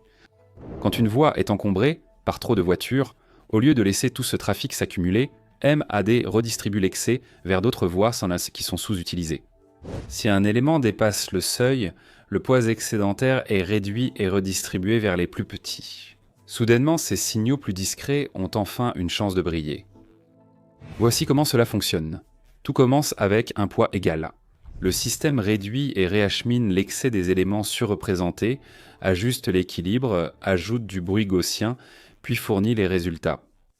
Avec MAD 2R, il scinde même le processus en deux. La première étape donne une image approximative, puis la seconde utilise ces données d'embruité pour affiner encore davantage. C'est là que vient le vrai gain. Et les chiffres sont impressionnants. Ils l'ont testé sur 9 énormes ensembles de données. Reddit, Internet Movie Database, Twitter, Wikipédia, Amazon et même Common Crawl, qui compte près d'1 billion d'entrées. Sur 7 des 9 ensembles, MAD2R a surpassé les anciennes méthodes. Sur Common Crawl, il a extrait 16,6 millions d'éléments uniques sur 1,8 milliard. C'est moins de 1%, mais il a tout de même couvert 99,9% des utilisateurs et 97% des pairs utilisateurs éléments. En gros, même s'ils n'ont révélé qu'une infime partie, ils ont capturé toute l'histoire sans violer la vie privée. Maintenant, parlons de quelque chose de beaucoup plus familier. Les voix d'intelligence artificielle Microsoft vient de sortir un nouveau modèle open source appelé Vibe Voice 1,5b, et le grand saut ici, c'est sa longueur et sa flexibilité. Au lieu de simplement produire de courts extraits avec une seule voix robotique, ce modèle peut générer jusqu'à 90 minutes de discours continu et il peut garder jusqu'à 4 voix différentes actives dans la même session. Cela signifie qu'il peut réellement simuler une conversation. Je n'arrive pas à croire que tu l'aies refait. J'ai attendu pendant 2 heures. 2 heures. Et, tu te souviens, on se revoit. Oui, du film Fast and Furious 7, non? Cette chanson me touche toujours. Ce n'est pas limité à la parole simple, il gère la sortie multilingue, comme transformer une demande en anglais en parole chinoise, voire générer du chant. Ça fait longtemps que tu n'es plus là, mon ami. Et je te raconterai tout quand je te reverrai. Wow! Le cœur du système est un modèle de langage de 1,5 milliard de paramètres nommés QIN 2,5 1,5b. Elle gère la compréhension du déroulement, du contexte et du moment où chaque intervenant s'exprime. Mais les voix sont plus complexes que le texte, alors Microsoft a ajouté 2 tokenizers spéciaux pour découper l'audio en morceaux avec lesquels l'intelligence artificielle peut réellement travailler. Le tokenizer acoustique reçoit l'audio brut, enregistré à 24 000 échantillons par seconde, et le compresse par un facteur de 3200. C'est comme compresser une vidéo haute définition pour la rendre compacte sans perdre les détails importants. Techniquement, il est construit comme un sigma variationnel auto-encodeur, avec un encodeur et un décodeur en miroir, chacun avec environ 340 millions de paramètres. Son rôle est de rendre les flux massifs de données audio plus faciles à gérer. Ensuite, le tokenizer sémantique, similaire au précédent, se focalise sur le sens plutôt que le son. Il a été formé via des tâches de reconnaissance automatique de la parole, apprenant ainsi le contenu plutôt que le simple motif sonore. Une fois que ces 2 éléments ont terminé leur travail, la tête de décodage par diffusion prend le relais. Il est plus petit, avec environ 123 millions de paramètres, mais c'est à ce stade que les détails les plus fins sont réintégrés. C'est ce qui rend la voix naturelle plutôt que plate, en utilisant des méthodes comme la guidance sans classificateur et le solver diffusion probabilistique model pour s'assurer que la parole générée soit claire et humaine. Pour l'entraînement, ils ont utilisé un programme de longueur de contexte. Le modèle a d'abord traité de courtes séquences, environ 4000 jetons, puis a été progressivement étendu à 65 000. Cela lui permet de tenir des conversations fluides pendant plus d'1 heure. Le modèle linguistique gère le dialogue et la prise de parole, tandis que la tête de diffusion stabilise l'identité des interlocuteurs et rend les voix expressives. Microsoft met même en avant ici le contrôle des émotions, afin que les voix puissent en paraître vivantes et non monotones. Les testeurs disent qu'on peut générer des conversations à plusieurs avec environ 7 Go de mémoire GPU. Même une carte graphique milieu de gamme comme la RTX 3060 avec 8 Go de mémoire vidéo vive suffit. Et comme c'est open source sous la licence Massachusetts Institute of Technology accessible dès aujourd'hui sur Hugging Face ou GitHub. Voici l'un des premiers outils open source à générer gratuitement un long audio expressif avec plusieurs intervenants et 90 minutes de conversation cohérente et humaine. C'est une avancée majeure pour les utilisateurs de voix synthétique. Alors que Google et Microsoft font avancer la confidentialité et la voix, Elon Musk fait à nouveau la une de l'actualité d'une manière très différente. Il lance encore une nouvelle entreprise, cette fois appelée Macrohard. Oui, le nom est un jeu de mots sur Microsoft. Musk l'a annoncé sur X, précisant qu'il s'agira d'une entreprise logicielle axée sur l'intelligence artificielle. L'idée, c'est que, puisque des entreprises comme Microsoft ne fabriquent pas de matériel physique, l'intelligence artificielle pourrait théoriquement simuler tout ce qu'elles font. Musk plaisante mais affirme que le projet est réel. Et il recrute. Grok, son intelligence artificielle, l'a expliqué. Macrohard créerait surtout des agences spécialisées pour la programmation, la génération d'images et l'automatisation, collaborant dans des systèmes multi-agents propulsés par Grok. En d'autres termes, une entreprise de logiciels d'intelligence artificielle où l'intelligence artificielle construit et gère toute l'opération pour fournir des outils.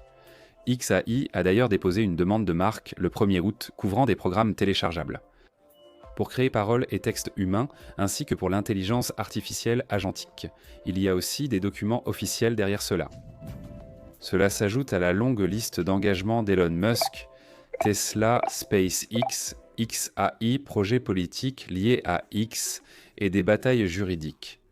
Le conseil de Tesla a approuvé une attribution d'environ 29 milliards de dollars, soit 96 millions d'actions restreintes, pour garder Musk motivé malgré sa dispersion entre ses sociétés. Macrohard est ambitieux, mais représente une responsabilité de plus.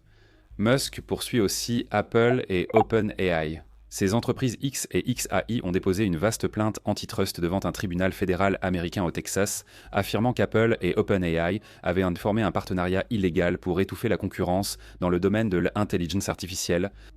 L'argument avancé est que l'intégration de ChatGPT par Apple dans iOS exclut en fait les autres créateurs de chatbots et empêche une concurrence équitable. La plainte demande des milliards de dollars de dommages et intérêts et une injonction pour stopper ce qu'Elon Musk considère comme un accord illégal entre Apple et OpenAI. Musk affirme qu'Apple favorise ChatGPT dans l'App Store, empêchant toute autre application d'atteindre le sommet des classements et lui offrant un avantage de visibilité. La plainte indique que cela freine l'innovation, réduit le choix des consommateurs et empêche des concurrents comme Grok. OpenAI a répondu en disant qu'il ne s'agit que du harcèlement continu de Musk. Apple n'a pas réagi, mais cela s'inscrit dans un contexte réglementaire plus large. Apple a déjà été examiné pour pratiques antitrust sur l'App Store, notamment lors d'un long litige avec Epic Games et une affaire du département de la justice l'accusant de monopole sur les smartphones. Certaines allégations de Musk rejoignent celles du département de la justice, notamment qu'Apple bloque les super applications concurrentes de l'iPhone. Edward Q d'Apple a témoigné plus tôt cette année que leur accord avec OpenAI n'est pas exclusif et qu'ils peuvent en intégrer d'autres s'ils le souhaitent. Mais Musk n'y croit clairement pas. Cela s'annonce comme un affrontement massif, à la fois sur le plan juridique et dans l'opinion publique. Pendant que Musk gère des procès et de nouveaux projets, International Business Machines et la National Aeronautics and Space Administration ont annoncé quelque chose de tout aussi marquant, mais très différent. Ils ont rendu open source Surya, un modèle d'intelligence artificielle destiné à prédire les événements solaires violents, tels que les éruptions et éjections coronales, qui peuvent perturber satellites, réseaux électriques, systèmes de positionnement global et Internet. L'Observatoire de la dynamique solaire de la National Aeronautics and Space Administration observe le Soleil en continu depuis 15 ans, mais l'analyse de cette masse de données reste lente. Surya change cela. Il a été entraîné sur 9 ans de données du Solar Dynamics Observatory pour créer une sorte de jumeau numérique du Soleil, prédisant à quoi il ressemblera dans une heure. Son architecture, un transformer vision longue-courte avec filtrage spectral, gère efficacement d'énormes images de 4000 fois 4000 pixels, apprenant même les schémas de rotation du Soleil à partir des données. Les résultats en sont solides. Les systèmes actuels offrent une heure d'avertissement avant une éruption solaire, tandis que Surya double ce délai à 2 heures et augmente la précision de 16%.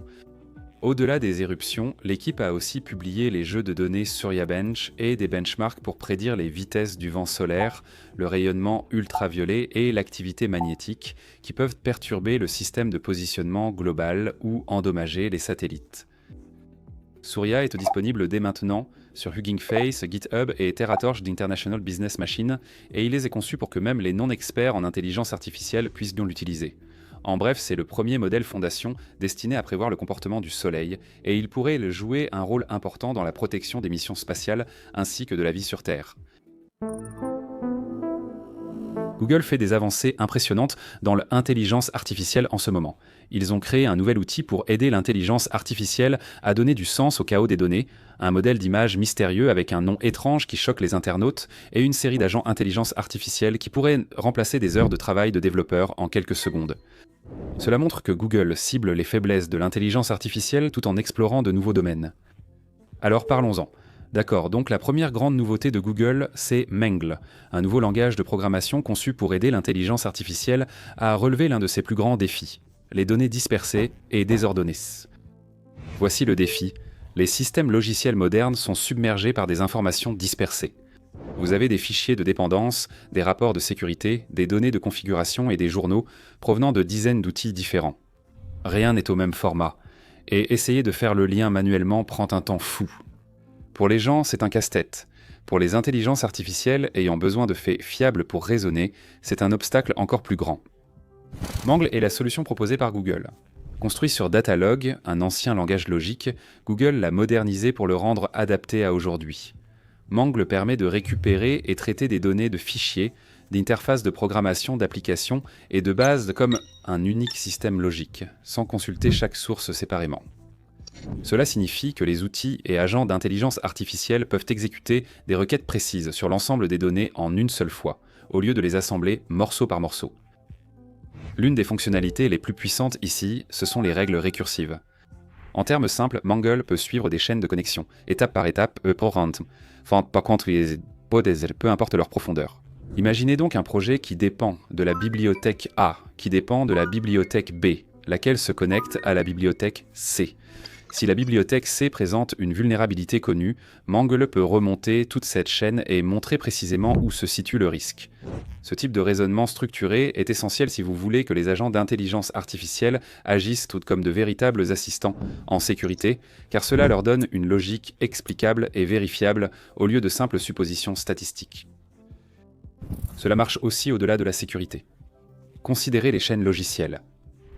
Les gouvernements exigent maintenant des Software Bill of Materials pour que les entreprises prouvent le contenu exact de leurs applications. Avec Mangle, analysez automatiquement ces listes, appliquez des règles de version à des milliers de projets et identifiez les bibliothèques obsolètes ou à risque. Les graphes de connaissances sont déjà essentiels à la recherche en intelligence artificielle. Avec Mangle, les organisations représentent des entités et relations comme faits logiques, puis les interrogent pour révéler des schémas cachés. Pour les systèmes d'intelligence artificielle, cela implique une base structurée et fiable pour raisonner sur de grands ensembles de données interconnectées. Google s'est aussi assuré que ce n'est pas qu'un simple jouet de recherche. Mangle est implémenté comme une bibliothèque Go, donc au lieu de fonctionner comme un système autonome lourd, les développeurs et les chercheurs peuvent l'intégrer directement dans leurs applications ou leurs pipelines d'intelligence artificielle. Il ne se limite pas à la logique, il gère aussi les agrégations comme les décomptes, les sommes et les appels à des fonctions externes. Cela offre la flexibilité de combiner raisonnement symbolique, calcul réel et logique métier, ce qui est essentiel pour les flux de travail d'intelligence artificielle moderne. Donc, même si cela ne semble pas aussi impressionnant qu'une nouvelle sortie de modèle, Mangle pose une base importante. Les intelligences artificielles comme Gemini sont puissantes, mais sans raisonnement structurée, elle reste limitée pour gérer de façon fiable des données complexes et désordonnées. Mangle comble cette lacune en apportant à l'intelligence artificielle une couche logique qui rend les résultats plus fiables, explicables et utiles. Alors que cela s'installait, un phénomène bien plus étrange a émergé dans l'intelligence artificielle. Un nouveau modèle d'image mystérieux a commencé à apparaître en ligne et il portait un nom presque impossible à prendre au sérieux, NanoBanana. Voici ce qui s'est passé.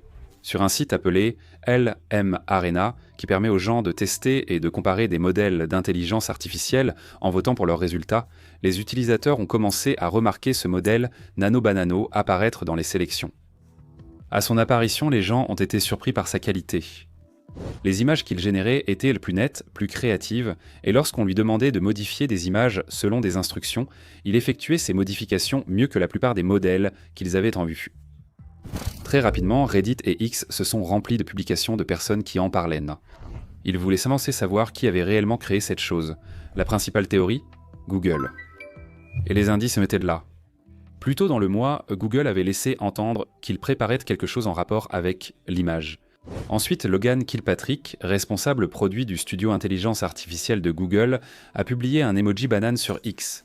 Presque en même temps, un chef de produit de DeepMind a posté une photo imitant l'œuvre de Maurizio Cattalin de 2019 avec une banane scotchée au mur. Ces indices ont laissé croire que ce n'était pas une simple coïncidence. Il y a aussi la question du nom. Google a déjà employé le terme nano pour désigner ces modèles plus compacts, pouvant fonctionner sur des appareils comme les téléphones. Donc nanobanane n'est peut-être pas qu'un nom amusant. Cela pourrait signifier qu'il s'agit d'un modèle conçu pour fonctionner localement, ce qui serait important. Google ayant un grand événement pour les appareils prévus, certains se demandent si ce modèle pourrait y apparaître par surprise. Les utilisateurs de LM Arena ont trouvé les résultats de Nano Banana impressionnants. Ils peinent toujours à épeler les mots dans les images, ce que la plupart des intelligences artificielles échouent, mais la qualité globale paraît excellente. Ce n'est pas encore officiel, mais tout indique que c'est le projet secret de Google. Si c'est le cas, nous pourrions assister à leur prochaine avancée en génération d'images. Et ensuite, nous arrivons à Google Cloud, qui vient tout juste de lancer quelque chose qui ressemble au début d'un changement majeur dans la façon dont les développeurs travaillent avec l'intelligence artificielle. Ils ont lancé 5 agents d'intelligence artificielle, chacun destiné à gérer une part des tâches répétitives et chronophages qui freinent habituellement les équipes. Au lieu de se concentrer uniquement sur les suggestions de code, ces agents sont conçus pour exécuter réellement des flux de travail et gérer des tâches qui prennent normalement des heures d'effort manuel. Le premier est l'agent BigQuery.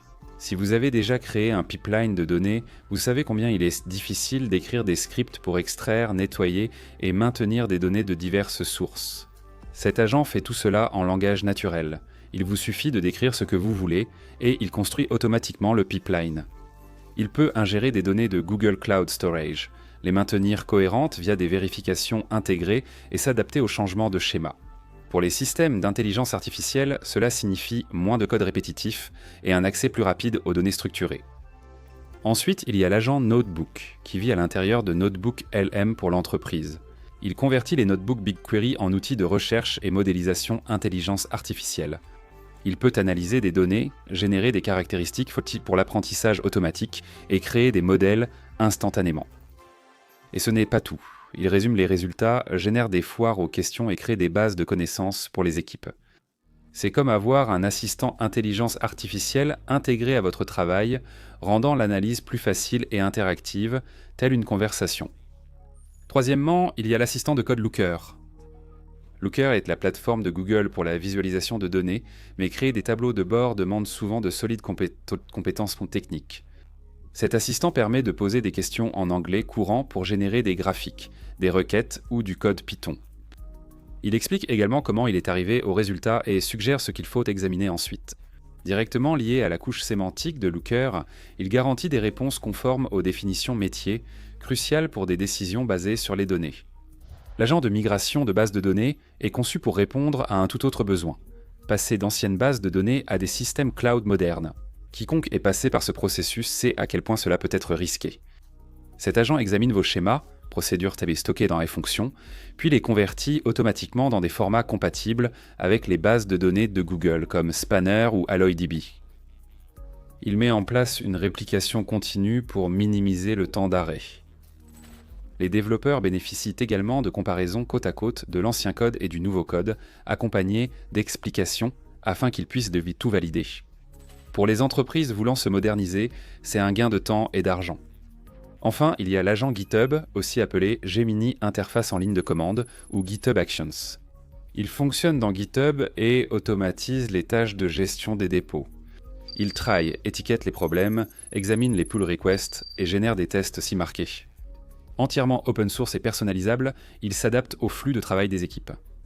Pour les développeurs, c'est comme avoir un collègue infatigable qui gère le bruit de fond, leur permettant de se concentrer sur le code essentiel. La vision globale, ce n'est pas juste des outils, mais une évolution vers des agents développeurs autonomes. Plutôt que d'écrire des fragments de code, ils gèrent des workflows, créent des pipelines, migrent des bases de données, administrent des dépôts et produisent des analyses. Alors qu'en penses-tu? Est-ce que Google prépare le terrain pour une toute nouvelle phase de l'intelligence artificielle ou est-ce qu'il lance simplement des expériences au hasard pour voir ce qui fonctionne? Boston Dynamics a doté Atlas d'une mise à niveau cérébrale avec un grand modèle contrôlant tout son corps. Unitree promeut un humanoïde grandeur nature à 31 articulations. Figure a montré que son robot marche à l'aveugle et se rétablit comme un humain. La Corée du Sud a présenté Alex à la précision musculaire et Techman a lancé un humanoïde sous NVIDIA pour des tâches concrètes. C'est la course aux humanoïdes et elle s'accélère rapidement, alors parlons-en. Atlas, le robot connu pour ses acrobaties et démonstrations de parcours, fonctionne désormais avec un Large Behavior Model, ou Large Behavior Model. C'est un changement majeur, le robot apprend désormais par démonstration, sans que les ingénieurs programment chaque mouvement. Pensez à ce que cela signifie. Dans le passé, ajouter une nouvelle capacité à Atlas prenait des semaines de programmation de bas niveau, mais avec les Large Behavior Models, les chercheurs peuvent simplement montrer au robot quoi faire et il l'apprend. Boston Dynamics et Toyota Research Institute ont d'ailleurs publié une vidéo de cela. Atlas a été vu réaliser une suite continue de tâches. Marcher, s'accroupir, soulever, emballer, trier et organiser. Les chercheurs ont parfois lancé des imprévus pendant la tâche, comme fermer une boîte et la faire glisser, obligeant Atlas à s'adapter seul. Ce qui distingue cette démonstration des précédentes, c'est que le Large Behavior Model gérait le robot comme un système unique. La locomotion et la manipulation sont généralement séparées. Un système contrôle les jambes, un autre les bras. Ici, c'est unifié. Les mains et les pieds ont été traités de façon similaire, favorisant une résolution de problèmes plus naturelle et corporelle. Le projet a débuté en octobre 2024, lorsque Boston Dynamics et Toyota Research Institute ont formé leur partenariat, et cette démonstration est le premier résultat majeur. Scott Quindersma, qui est vice-président de la recherche en robotique chez Boston Dynamics, a expliqué que l'entraînement d'un seul réseau neuronal pour des tâches de manipulation à long terme améliore la généralisation et que ATLAS est un banc d'essai parfait en raison de sa dextérité, de sa force et de sa précision. Rust et Drake de Toyota Research Institute a souligné que les humanoïdes sont précieux car ils peuvent évoluer dans des environnements humains, mais que les méthodes de programmation classiques ne sont pas adaptables à grande échelle. Avec les LBM, les compétences s'ajoutent vite, et les modèles requièrent moins de démonstrations pour accomplir des tâches complexes au fil du temps. Le domaine évolue vers de grands modèles, une intelligence globale et des capacités polyvalentes. Maintenant, alors que Boston Dynamics et Toyota font avancer Atlas, l'entreprise chinoise Unitree a commencé à teaser son prochain humanoïde phare. L'entreprise est déjà bien connue pour avoir lancé certains des robots bipèdes les plus avancés du marché. Et maintenant, elle a laissé entendre qu'un tout nouvel humanoïde mesurera 180 cm de haut, donc à peu près la taille d'un humain. On s'attend à ce qu'il ait 31 degrés de liberté dans ses articulations, ce qui signifie énormément de flexibilité et de contrôle pour des tâches comme la marche, l'équilibre ou la manipulation. Aucune date de lancement officielle n'a été annoncée, mais l'élargissement du portefeuille de Unitree dans ce domaine montre leur sérieux à vouloir dominer la course aux humanoïdes. Vu la rapidité de lancement du R1 et du G1, le calendrier pourrait être proche, mais tout reste pour l'instant confidentiel. Aux États-Unis, une autre start-up a montré des progrès impressionnants et celle-ci donne vraiment l'impression d'un tournant. Figure, l'entreprise fondée par Brett Adcock travaille sur des humanoïdes depuis un certain temps déjà. Vous avez sans doute vu plus tôt cette année 2 robots figures déballer des courses ensemble. C'était impressionnant, mais ils ont présenté un nouveau contrôleur de marche Helix encore plus avancé. Dans les propres mots d'Adcock, ce contrôleur est inarrêtable. Et d'après les images qu'il a partagées, honnêtement, ça en a vraiment l'air. La vidéo montre le robot Figure 2, en train de surmonter des obstacles réels d'une manière étonnamment humaine. D'abord, il franchit un trottoir, puis un terrain accidenté recouvert de plantes, puis une palette en bois où il se coince réellement l'orteil. Il vacille, retrouve son équilibre et continue d'avancer. Ensuite, il traverse des planches branlantes, marche sur un tube fluorescent qui se brise sous son pied, puis continue à avancer avec assurance. Voici le détail qui le rend plus impressionnant. Le robot a fait tout cela à l'aveugle, avec ses caméras éteintes. Il s'est seulement appuyé sur ses capteurs moteurs et son équilibre, preuve de la grande robustesse de l'apprentissage par renforcement. Edcock a expliqué que l'apprentissage par renforcement est au cœur de leur progrès. Chaque tentative du robot l'aide à s'améliorer. Il affirme que dans certains domaines, il surpasse déjà les humains. C'est audacieux, mais voir le robot gérer les obstacles mieux que la plupart des gens? Rien d'exagéré. La Corée du Sud a aussi fait une grande révélation. WO iRobotics a dévoilé son premier robot humanoïde polyvalent appelé Alex, diminutif de All Experience. Celui-ci est intéressant car il n'est pas basé sur la force brute, comme certains robots plus lourds. Ici, tout dépend d'un contrôle musculaire, de la finesse et de la réactivité. Alex dispose de 15 degrés de liberté pour des mouvements réalistes, mais surtout, il réagit à la force, au contact et aux impacts presque comme les humains. Il peut détecter des forces aussi faibles que 100 grammes force sans même utiliser de capteur tactile. Il peut aussi exercer 40 newtons de force du bout des doigts. Sa conception emploie un système de bras offrant une friction et une inertie de rotation plus de 10 fois moindre que celle des robots collaboratifs classiques. Cela signifie qu'il se déplace de manière plus fluide et naturelle. Il dispose d'un système de compensation de la gravité du bassin au haut du corps, réalisant des tâches lourdes sans gaspiller d'énergie ni solliciter la structure. Alex est très léger, environ 700 grammes pour la main et 5 kg pour tout le bras jusqu'à l'épaule. Pourtant, il peut soulever plus de 3 kg avec une seule main, ce qui lui donne un rapport force-poids qui dépasse en fait celui de nombreux robots plus grands de plus de 20 kg. Pour mettre cela en perspective, Figure 02 pèse environ 154 livres et peut porter jusqu'à 44 livres. Digit, le robot d'Agility Robotics, gère environ 40 livres de charge utiles dans les entrepôts. Alex ne veut pas rivaliser avec ces chiffres. Il est conçu pour des environnements sensibles et interactifs comme la santé, les soins aux personnes âgées ou l'usage domestique. Il est donc modulaire et léger, déployer seulement les parties du robot nécessaires. WE Robotics a présenté Alex dans un réseau plus large de collaborateurs. RLWRLD contribue à l'intelligence artificielle physique, tandis que le Massachusetts Institute of Technology à l'University of Illinois at Urbana-Champaign, l'UMass, le KISTS et Maxon participent à la recherche et à l'ingénierie. L'objectif c'est d'améliorer l'intelligence du robot tout en le maintenant agile et sûr, a déclaré Young Jae Kim, Co-Chief Executive Officer et Chief Technology Officer Alex, est conçu pour réagir directement à son environnement. D'ici 2030, l'entreprise veut qu'il soit prêt comme humanoïde polyvalent pour un usage quotidien. En parallèle, à Taïwan, Techman Robot fait la une avec son nouvel humanoïde TM Explore Eye. Techman, filiale de Quanta Computer, est surtout connu pour ses robots collaboratifs, notamment avec système de vision intégré. Maintenant, il s'aventure n'étant dans le domaine des humanoïdes et ce qui distingue TM Explore Eye, c'est qu'il fonctionne sur la plateforme Jetson Orin de NVIDIA. Cela signifie qu'il dispose d'une inférence intelligence artificielle avancée et d'un calcul en périphérie directement intégré dans le robot. Le prototype a été présenté au Salon de l'intelligence et de la robotique automatisée à Taipei. Il est monté sur des roues plutôt que sur des jambes, mais elle imite tout de même des actions humaines grâce à 22 interrupteurs qui gèrent des mouvements plus complexes. Actuellement, le plan est de poursuivre les tests internes chez Techman avant un déploiement client. Si tout se passe bien, ils visent un lancement dans la seconde moitié de l'année prochaine. Côté affaires, Techman a connu une année mitigée. Au premier semestre, près de 30% de leurs ventes concernaient des cobots intégrés à des robots mobiles autonomes pour Advantech Technologies Japon, fabricant de dispositifs médicaux. Un autre quart venait des livraisons aux fabricants de puces. Le chiffre d'affaires a atteint 891,33 millions de nouveaux dollars taïwanais au premier semestre, soit environ 29,2 millions de dollars américains. C'est une hausse de 16,35% sur un an. Mais malgré cette croissance, ils ont tout de même enregistré une perte nette de 29,48 millions de nouveaux dollars taïwanais, principalement en raison de la forte appréciation de la monnaie locale par rapport au dollar.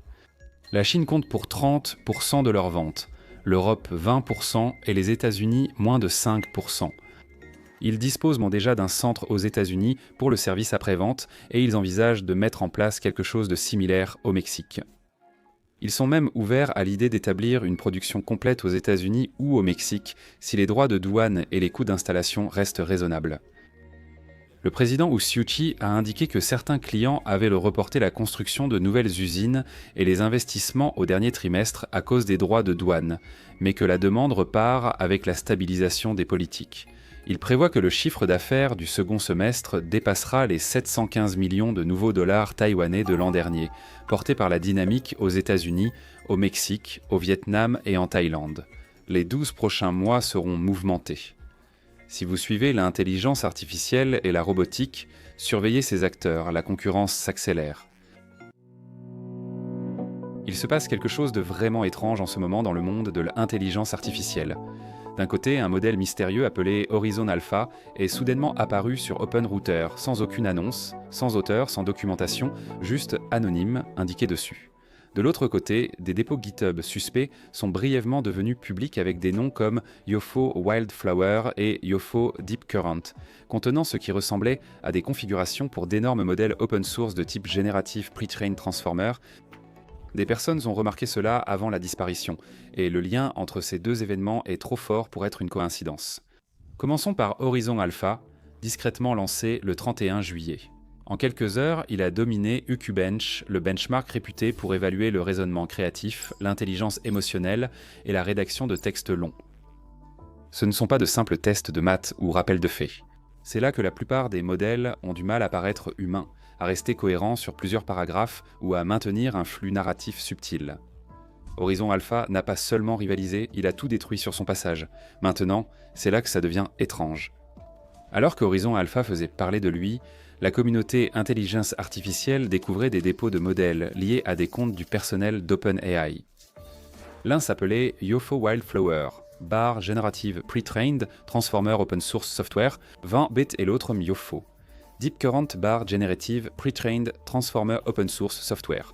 120B, cette étiquette Generative Pre-trained Transformer Open Source Software est assez claire. Elle signifie Generative Pre-trained Transformer logiciel open source. Et ces deux noms de modèles, Wildflower et Deep Current, semblent représenter une petite et une grande version de la même architecture. Le timing de ces fuites ne pouvait pas être pire pour la confidentialité et meilleur pour les spéculations. Parce que Horizon Alpha, ça colle, il se comporte comme un modèle de base très performant. Il est extrêmement rapide, produisant environ 150 jetons par seconde. Il a une fenêtre de contexte de 256 000 jetons, c'est énorme.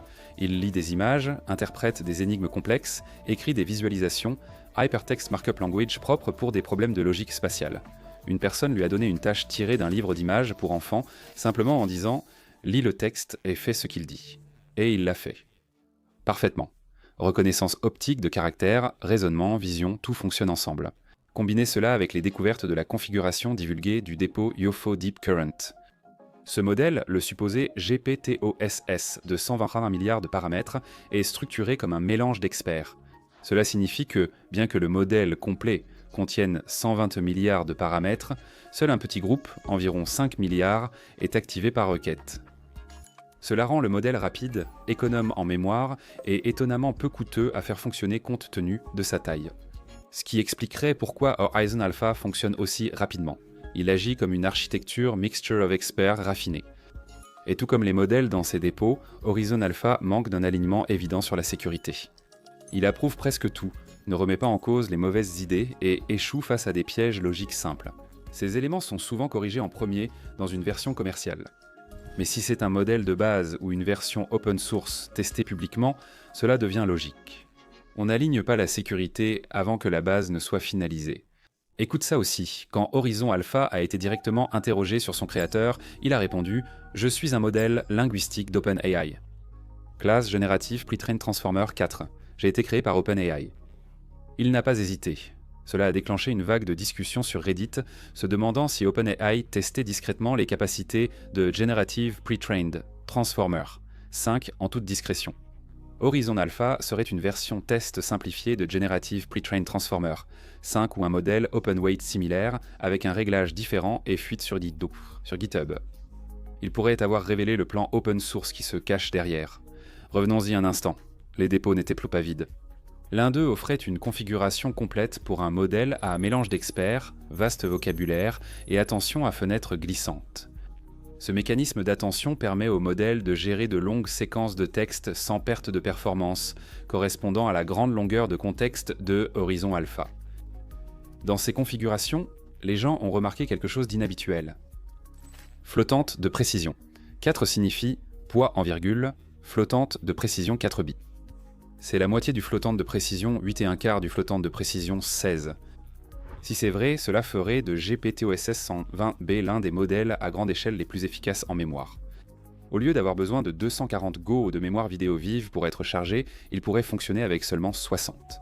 Un PC de jeu haut de gamme ou une station de travail avec assez de RAM pourrait charger et faire tourner ce monstre en local si l'inférence est optimisée. Les gens ont commencé à demander « Attendez une seconde, est-ce qu'OpenAI teste ici l'entraînement en flottante de précision 4 ? Ce n'est pas juste de la compression. S'entraîner en flottante de précision.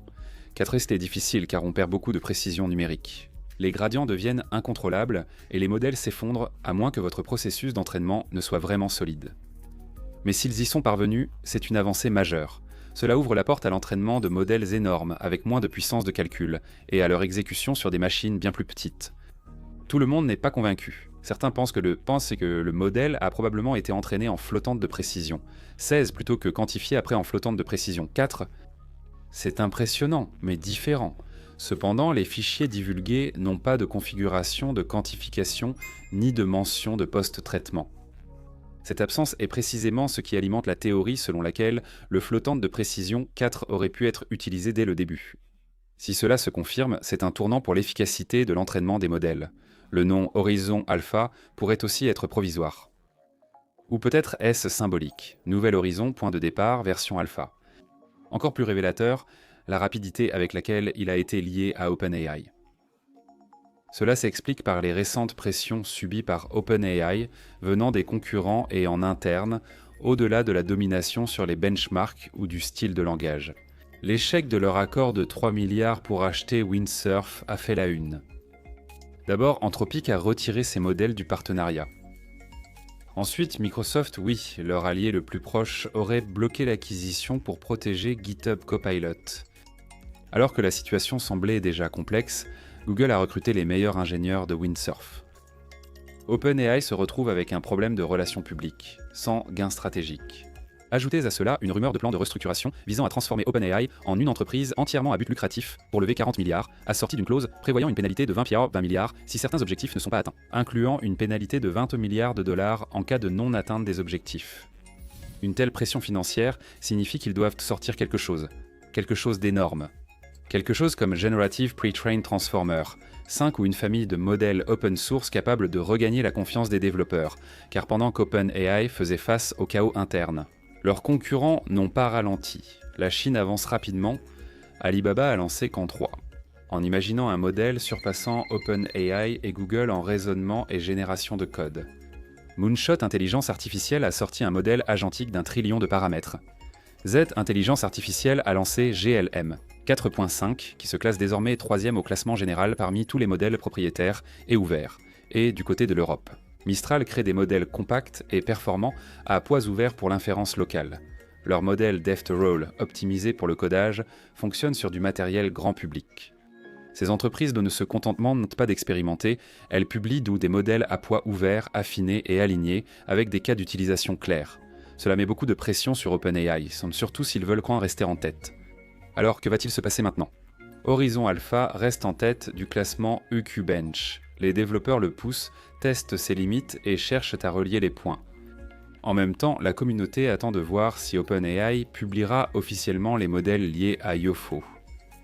Wildflower et Yofo Deep Current. Verrons-nous un modèle de 20 milliards de paramètres et un modèle de 120 milliards de paramètres de la famille Generative Pre-trained, Transformer système d'exploitation publié sur Hugging Face ou OpenRouter, ou était-ce juste un teasing pour tâter le terrain ? Et n'oublions pas que certains pensent que Horizon Alpha et Generative Pre-trained, Transformer système d'exploitation, font partie du même plan. Horizon Alpha pourrait être la plateforme de test alignée pour les tâches créatives, tandis que Generative Pre-trained Transformer System d'exploitation serait la version allégée et efficace pour les développeurs et les passionnés de l'open source. Différents habillages, même noyau, ou peut-être pas. Peut-être que Horizon Alpha est en réalité un Generative Pre-trained Transformer 5 déguisé, fonctionnant sous un nom générique pour recueillir des retours du monde réel avant une révélation complète. Quoi qu'il en soit, le fait qu'il puisse générer de longues histoires tant cohérentes, résoudre des énigmes spatiales, comprendre des combinaisons images-texte et répondre sans aucun délai, tout cela sans identité officielle, c'est un peu fou. D'une manière ou d'une autre, le laboratoire d'intelligence artificielle le plus célèbre du monde vient de sortir un modèle qui n'admet même pas son existence. Juste à côté, des dépôts GitHub supprimés révèlent ce qui semble être le plan directeur d'une grande stratégie open source. Peu importe ce que fait OpenAI, une chose est claire. Quelque chose de grand arrive. Pensez-vous qu'OpenAI va passer à l'open source? Ou bien cache-t-il quelque chose d'encore plus grand?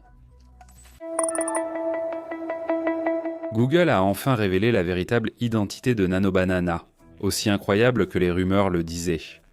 Gemini 2.5 Flash Image, c'est le nom officiel derrière ce qu'on appelle Nano Banana. Et ce truc comprend réellement le monde. Il sait à quoi les objets devraient ressembler sous tous les angles. Il maîtrise la physique et les reflets. Il garde les personnages cohérents tout au long de l'histoire. Et il fait tout cela à une vitesse fulgurante pour une fraction du coût de ses concurrents. Parlons-en. Quand Google a lancé la génération d'images natives dans Gemini 2.0 Flash plus tôt cette année, les retours étaient clairs. Les développeurs ont apprécié sa faible latence, son prix et son intégration facile. Mais il y a eu des plaintes. Les images n'étaient peintes pas haut de gamme et le contrôle créatif restait limité. Gemini 2.5 Flash Image est la réponse à cela. Et pour être honnête, le saut de qualité ici rend les anciens outils d'intelligence artificielle obsolètes du jour au lendemain.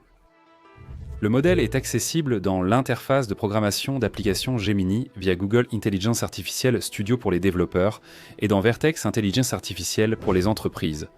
Le tarif est de $30 par million de jetons générés.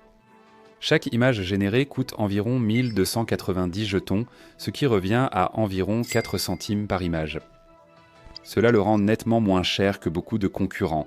Pour vous donner un contexte, la génération d'images natives d'OpenAI coûte encore environ 19 centimes par génération, donc Google les devance largement ici. Le surnom Nano Banane vient de la communauté, car c'était très secret avant la sortie. Les développeurs et passionnés d'intelligence artificielle voyaient en ligne des résultats uniques, et tout le monde spéculait sur le modèle. C'était Google depuis le début. Même le cofondateur et président-directeur général de DeepMind faisait des allusions en ligne avant le lancement, en laissant des indices comme des mèmes de bananes microscopiques, donc le nom est resté. Qu'est-ce qui la distingue? D'abord, la cohérence des personnages. Cela a été un énorme point sensible dans la génération d'images depuis des années. Vous demandiez à un modèle de créer plusieurs fois le même personnage, mais à chaque requête, le visage ou le style variait. Gemini 2.5 Flash Image. Les développeurs ont montré qu'on peut placer un personnage dans divers environnements sans qu'il perde son identité. Idéal pour raconter des histoires, prendre des photos de produits sous divers angles ou créer des catalogues en gardant le même sujet. Cela n'était pas possible avant. Un autre domaine important est l'édition basée sur des instructions. Inutile d'utiliser des outils de masquage ou de sélectionner manuellement une image. Il suffit d'indiquer au modèle ce que vous souhaitez modifier. Des gens ont montré le floutage d'arrière-plan, l'effacement de taches sur des vêtements, la suppression d'une personne sur une photo, la recolorisation d'images en noir et blanc ou la modification de pose. Le plus fou, c'est qu'il comprend la demande à un niveau sémantique.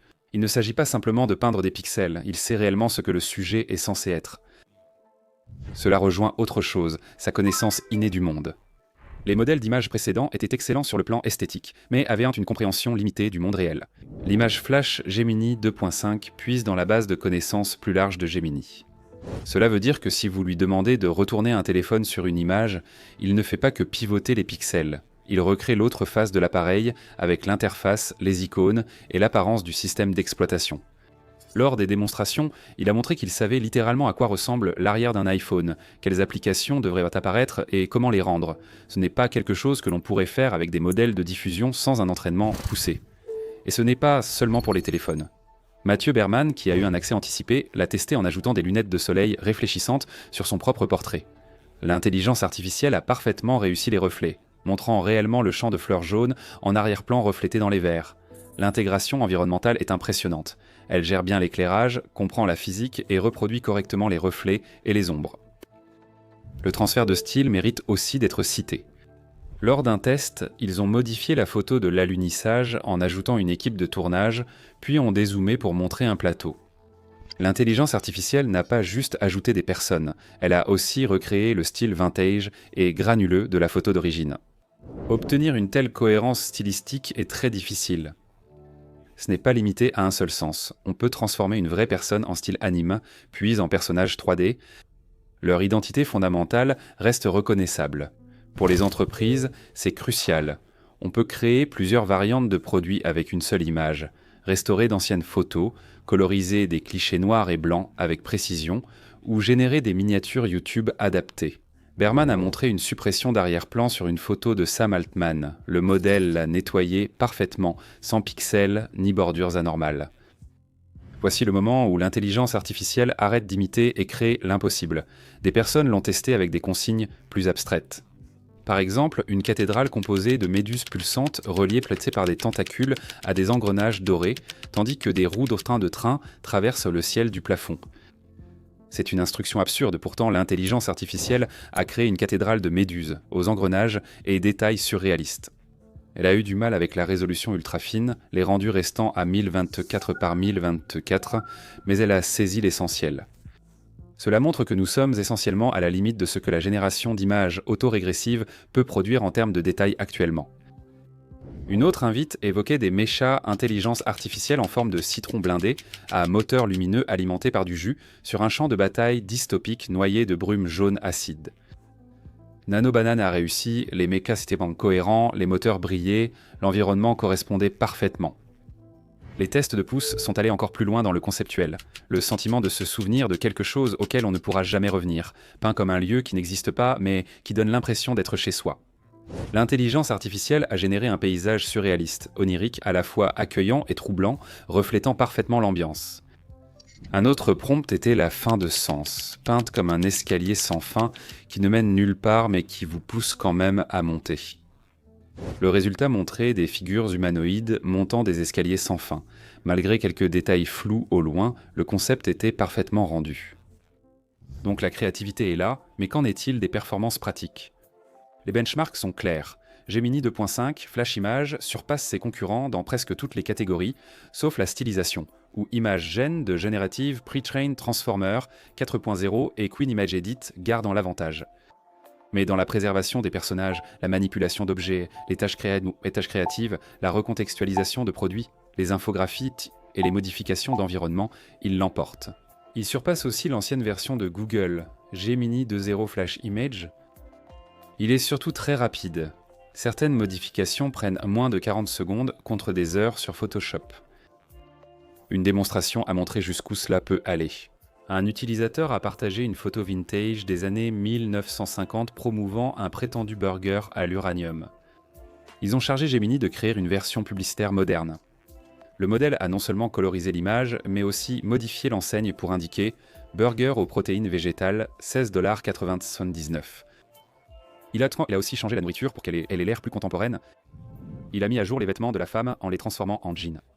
Il a remplacé la machine à l'arrière-plan par un iPad pour les pourboires, tout en gardant la photo réaliste. Il y a aussi la fonction livre d'histoire, qui a été l'une des démonstrations les plus impressionnantes. Un homme a posté une photo drôle de lui avec des nouilles et a demandé une histoire réaliste sur son enlèvement par des extraterrestres. L'intelligence artificielle a créé un livre illustré, maintenant un visage cohérent alors qu'il était aspiré dans la singularité, gagnait en popularité, rencontrait des êtres cosmiques et devait choisir entre devenir un dieu ou rentrer chez lui. Les images ont parfaitement capté l'horreur, l'émerveillement et la transformation, le tout généré en seulement 10 minutes. C'est un puissant outil créatif pour écrivains, enseignants ou toute personne voulant transformer une idée en histoire visuelle.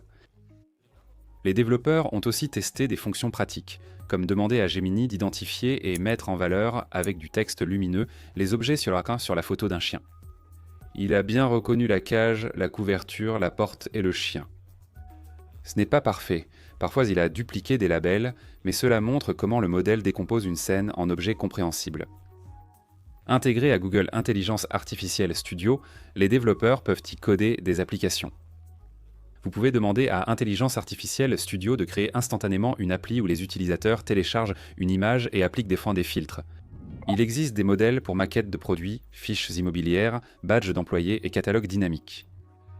Tout peut être remixé, déployé ou exporté vers GitHub. L'accessibilité est un autre point. Google s'est assuré que ce n'est pas un lancement réservé aux États-Unis. Disponible immédiatement en Europe, ce qui est souvent un enjeu avec les nouveaux outils d'intelligence artificielle.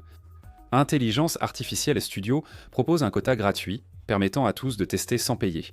Mais les projets sérieux exigeront l'accès à l'interface de programmation d'application. C'est aussi en cours de déploiement dans l'app Gemini, donc vous aurez gratuitement un niveau d'édition équivalent à Photoshop dans votre poche.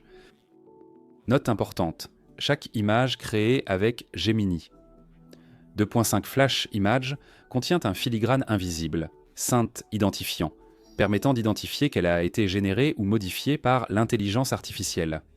C'est comment Google gère la provenance alors que ces modèles gagnent en puissance. Des spéculations circulent sur la suite. Le nom Nano Banane évoque la petitesse. Donc, cela veut-il dire que Google prépare aussi une version grande banane ? Un modèle Gemini 2.5 Pro doté d'une résolution et de capacités supérieures. Certains initiés l'ont laissé entendre, mais rien n'est encore officiel. Si cela existe, cela pourrait concurrencer ou dépasser la future grande sortie d'images d'OpenAI. Nano Banana ou Gemini 2.5 Flash Image marque une avancée majeure, passant de personnages cohérents à des modifications complexes et des maquettes prêtes pour les entreprises. Cela prouve que l'intelligence artificielle entre dans un domaine où les professionnels de la création pourraient réellement repenser les outils qu'ils utilisent au quotidien. Très bien, c'est tout pour Nano Banana. Les images flash de Gemini 2.5 de Google sont disponibles et testables dans Intelligence Artificielle Studio ou via l'interface de programmation d'application. J'ai hâte de voir les trucs incroyables que les gens vont créer avec ça. Merci d'avoir regardé et on se retrouve à la prochaine.